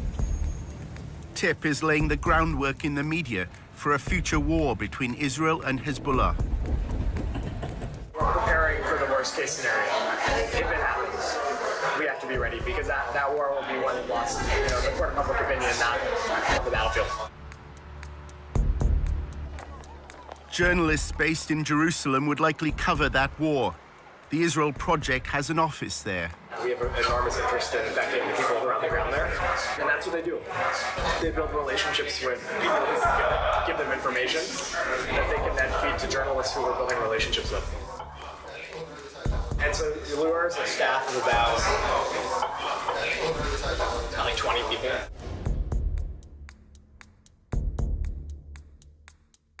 He was chief of staff at the Israeli embassy in D.C. for many years. He's a veteran of Israeli politics, but he was like spokesman for a bunch of government ministries. So he's got a real expertise in dealing with the press. He's an expert at making their jobs easier. So, for instance, we actually now, when there's a terror attack in Israel, our staff gets to the scene usually before the press does. Just because Lure are so good. They bulletproof vests on, they have cameras, and as soon as there's Twitter an attack, we have like 4 guys at the scene. Breaking news overseas, a shooting in the heart of Tel Aviv. He has this rapid response team where he has people strategically placed around the country. So if there's an attack, like the Sorona attack in Sorona Market in Tel Aviv. Clearly an attack on a soft target target right now based on all the initial preliminary details we're getting from this very fast developing story. They take pictures and they get testimonies. By the time the press gets there, we do their jobs well. They need a quote, they need information, they need a picture, a video clip, and full service, shot. We just give them. This is new video that just came in, and it shows people in the chaos after this happened, as it is night in Tel Aviv. By the time the press got there, we were able to help affect the narrative because, they're all scrambling. They need to get stuff to their editors immediately on what happened back in Brussels or Washington, and we're able to get them information. A TIP employee was interviewed by Fox News. Liat Delongovitz, who is live with us on the scene, works for the Israeli Project, which puts out news to the foreign press there. Hi, I'm here on the scene. I arrived fairly early.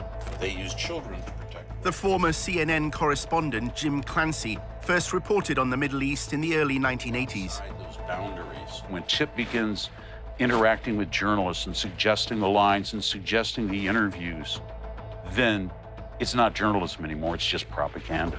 Liat Delongovitz, who is on scene, again, works for the Israel Project, which works to put news out to the foreign press.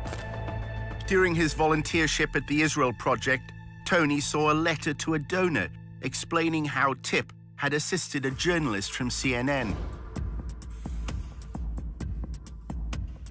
TIP took Will Ripley on a helicopter tour, which seemingly impressed the reporter.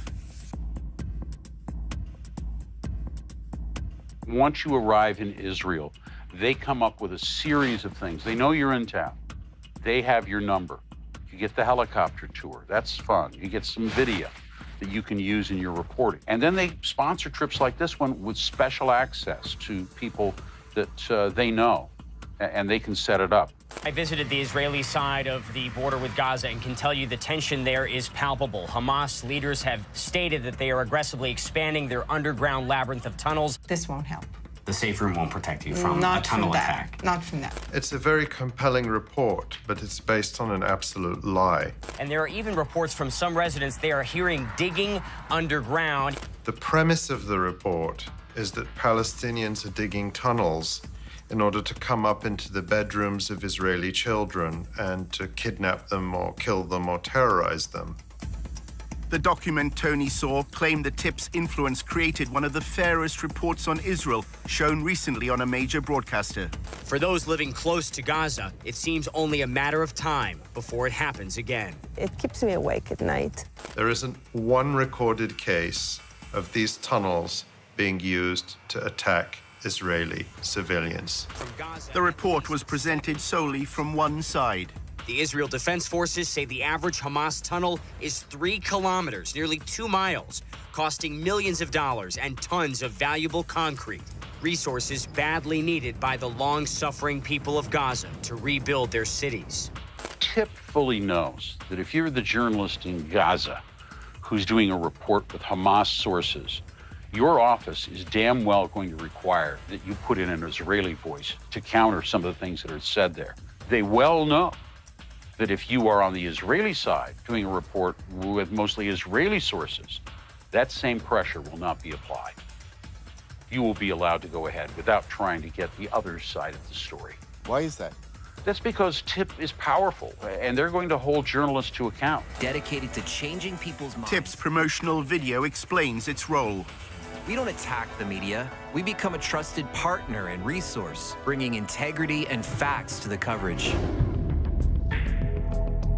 After an exchange of tweets concerning the Charlie Hebdo attacks in 2015, Clancy left CNN. He is unable to discuss his departure for legal reasons, but recalled instances when the pro-Israeli lobby exerted influence. The big media companies will tell you that, well, maybe they won't tell you this, but they have been harassed. If they had Palestinian journalists who knew the ins and outs of the Palestinian Authority, for example, they were blatantly told to get rid of them, that they weren't trustworthy journalists. Whatever a journalist reports, if it's not liked by whether it's TIP or people within the government, they will put pressure on the media houses, the big networks. TIP's online promotion claims it shapes the way Israel is framed in the international media. TIP changes the way thousands of media reports appear every year. And then we add platforms of our own, getting people talking, taking command of the conversation. This last week, but when I was there, I met with both Herzog and Netanyahu.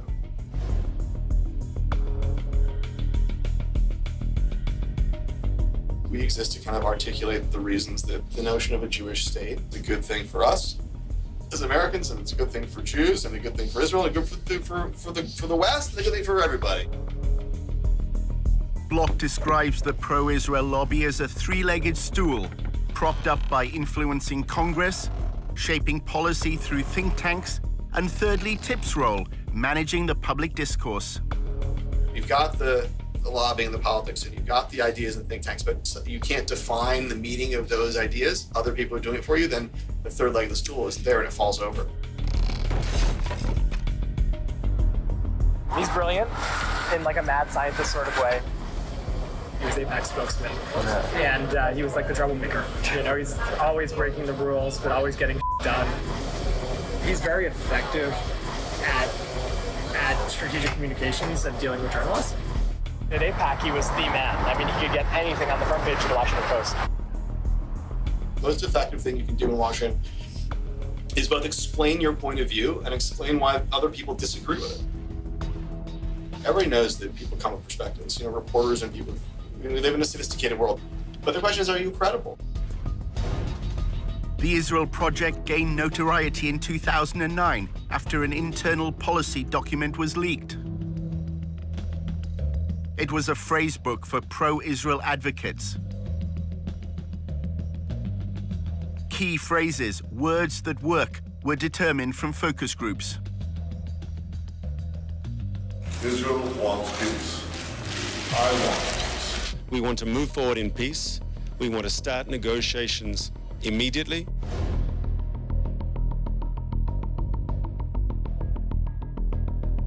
The Israeli Defense Forces acted against the launching of rockets by terrorists. They are shooting at our children, at our mothers, at our civilians. What for? Stuff that's data-driven. We do a lot of polling. Every month we do a national poll, exactly looking for these kinds of messages that work.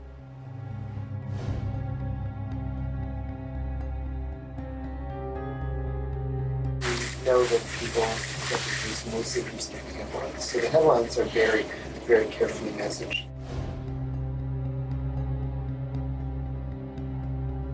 If all Palestinians can be referred to as terrorists, as in a terrorist attack, they've won a battle.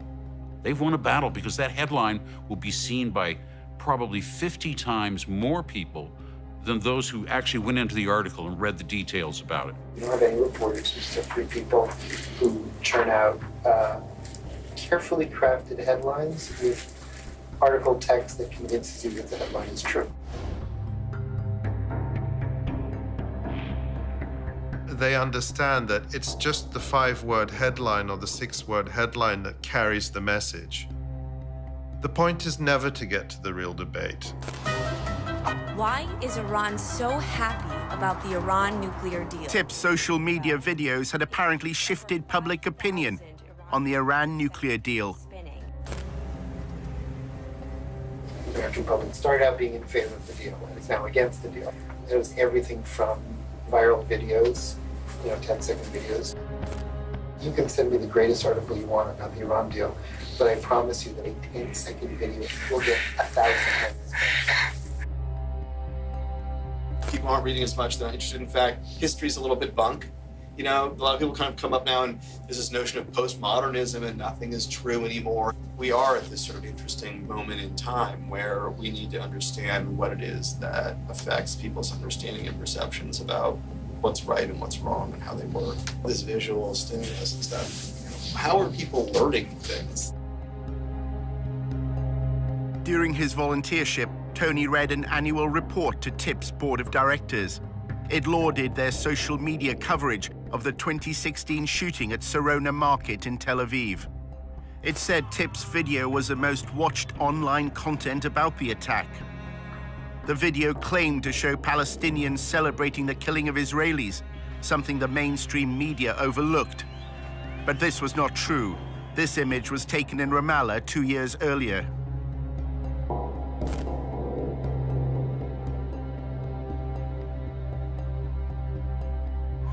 There are also other things that we do that are completely off the radar. And we work together with a lot of other organizations. We produce content that they then publish with their own name on it.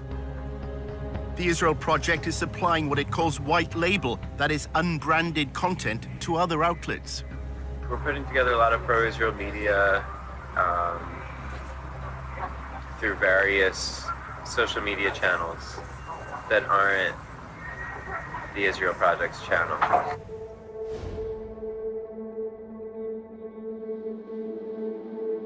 So we have a lot of side projects that we're trying to influence the public debate with. So that's why it's a secretive thing, because we don't want people to know that these side projects are associated with the Israel Project. TIP runs a collection of Facebook communities that cover topics ranging from history and the environment to current affairs and feminism.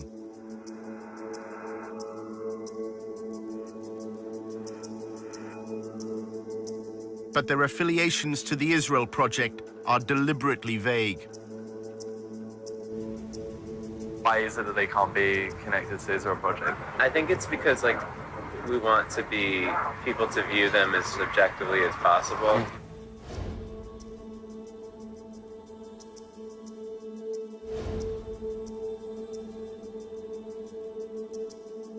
We have a team of like 13 people, and we're working on a lot of like videos, explainers. A lot of it is just random topics, and then maybe like 25% of it would be like Israel or Jewish based.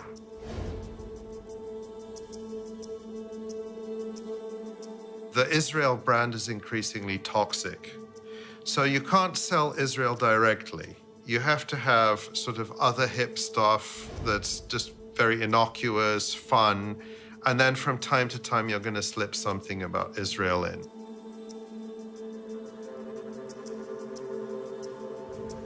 Is the idea that all the rest of the non-Israel stuff is to allow the Israel stuff to pass better? Like, that's the key thing?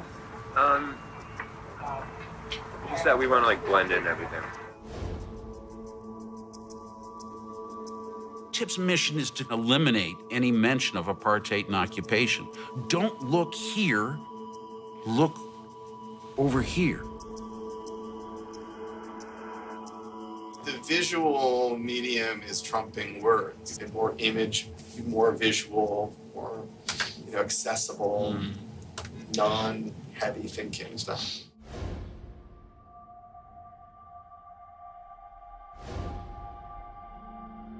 Kittens are easy to sell. Apartheid is a much harder product to get people to buy. More and more people will use the word apartheid when they talk about Israel. The end result is that the lobby has to work extremely hard today and will have to work even harder over time to defend Israel. And of course, in part, this means doing everything that can be done here in the United States and in the West more generally to discredit the BDS movement, because the BDS movement is so dangerous to Israel. Tony had gathered that the lobby's concern with BDS was not its economic impact, but a much wider threat to the power of the pro-Israel lobby. The specific potential of an immediate boycott, that's not a problem. It's a bigger problem is the Democratic Party, the Bernie Sanders people, bringing all these anti-Israel people, and the Democratic Party being pro-Israel is less of a bipartisan issue. And then, every time the White House changes, policies towards Israel change, and that becomes a dangerous thing for Israel. There is an actually important battle being fought on the campuses. For half a century, bipartisanship has been the cornerstone of AIPAC's success, as its website video explains. By some measures, Democrats and Republicans are more divided today than at any other time in the last 2 decades. But America's support for Israel transcends partisan politics.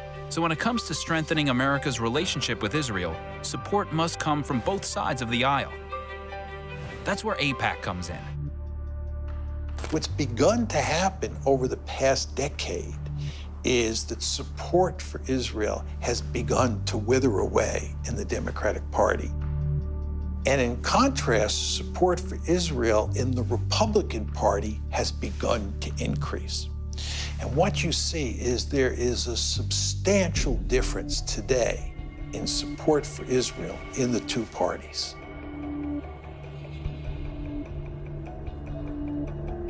AIPAC has moved so far to the right that it's losing the young people. By the time of the next presidential election, Democrats will not glibly, in a debate, say they're running for president, and I love Israel, and I'm a diehard supporter of Israel. The terrain has changed dramatically. If you look at the changing demographics in the United States and what people's views are towards Israel and Israel's policies, it's only a matter of time before that trickles up to elected officials. I think it's inevitable. The kind of shift they fear is the one that happened over same-sex marriage. You know, it was only a short few years ago that high majorities in the United States were opposed to same-sex marriage. That change happened within the space of a decade. The Israel lobby will look at something like that and say it wouldn't take much for that kind of historic sea change to happen with respect for US support for Israel.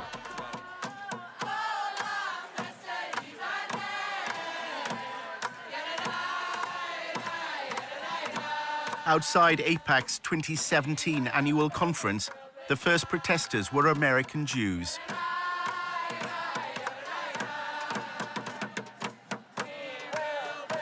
AIPAC is facing a challenge from the constituency whose views it was formed to represent. AIPAC does not represent the American Jewish community. A majority of American Jews are opposed to the policies of the State of Israel.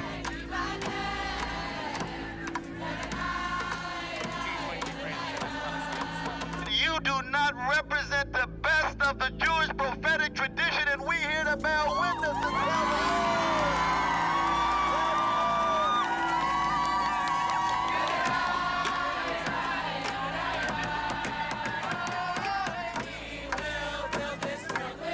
One of the groups involved was Jewish Voice for Peace. The work that Jewish Voice for Peace does is grounded in Jewish tradition, the most basic Jewish and human values that every single person has inherent worth and dignity and should be treated with respect. We then see what's happening to Palestinians, the occupation, the displacement, the inequality, and say we need to end those things.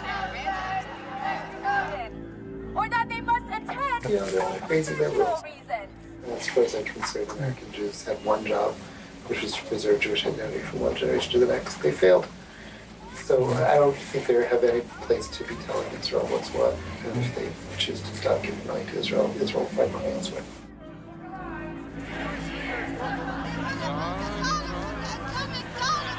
There were few pro-Israel demonstrators. Most wanted to project their strength through Israel's relationship with the United States.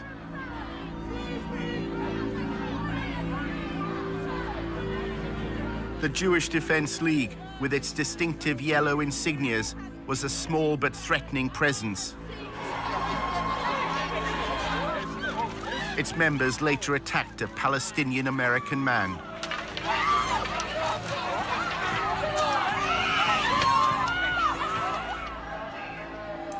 There's all sorts of survey data. For American Jews under the age of 30, only 32% said that a close attachment to Israel was important to them in terms of what it meant to be Jewish. The more and more young American Jews become aware of what the Israelis are doing to the Palestinians and how indefensible that is, at least in terms of Western values, the more difficult it will be to get those younger American Jews to feel a deep commitment to the state of Israel. I can't breathe!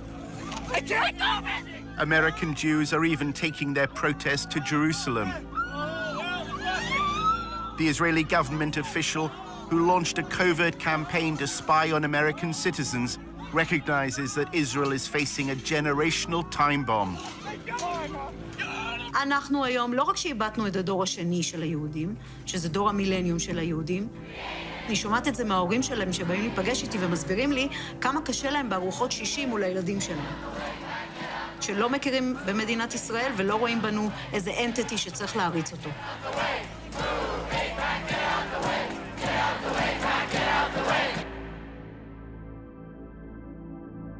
During Tony's volunteership at TIP, his supervisor, Eric, said he's looking to a future when the pro-Israel lobby will be unable to rely on AIPAC's influence in Congress. He said they faced a major challenge and a big bowling ball was being hurled towards them. They needed to get on the bowling ball and start dancing.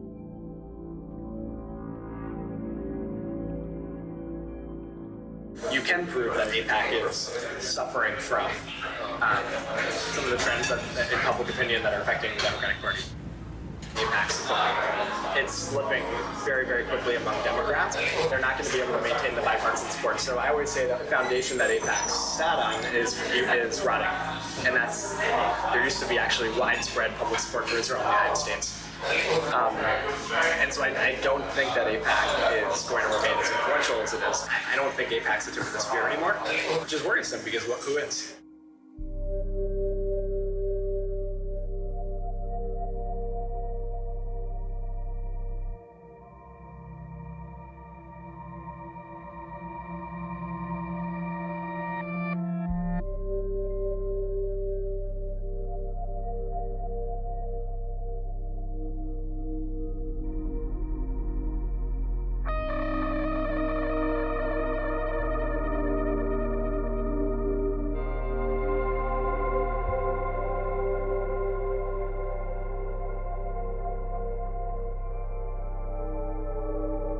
Just know I have total faith in you. I hope it's not the last time we work together.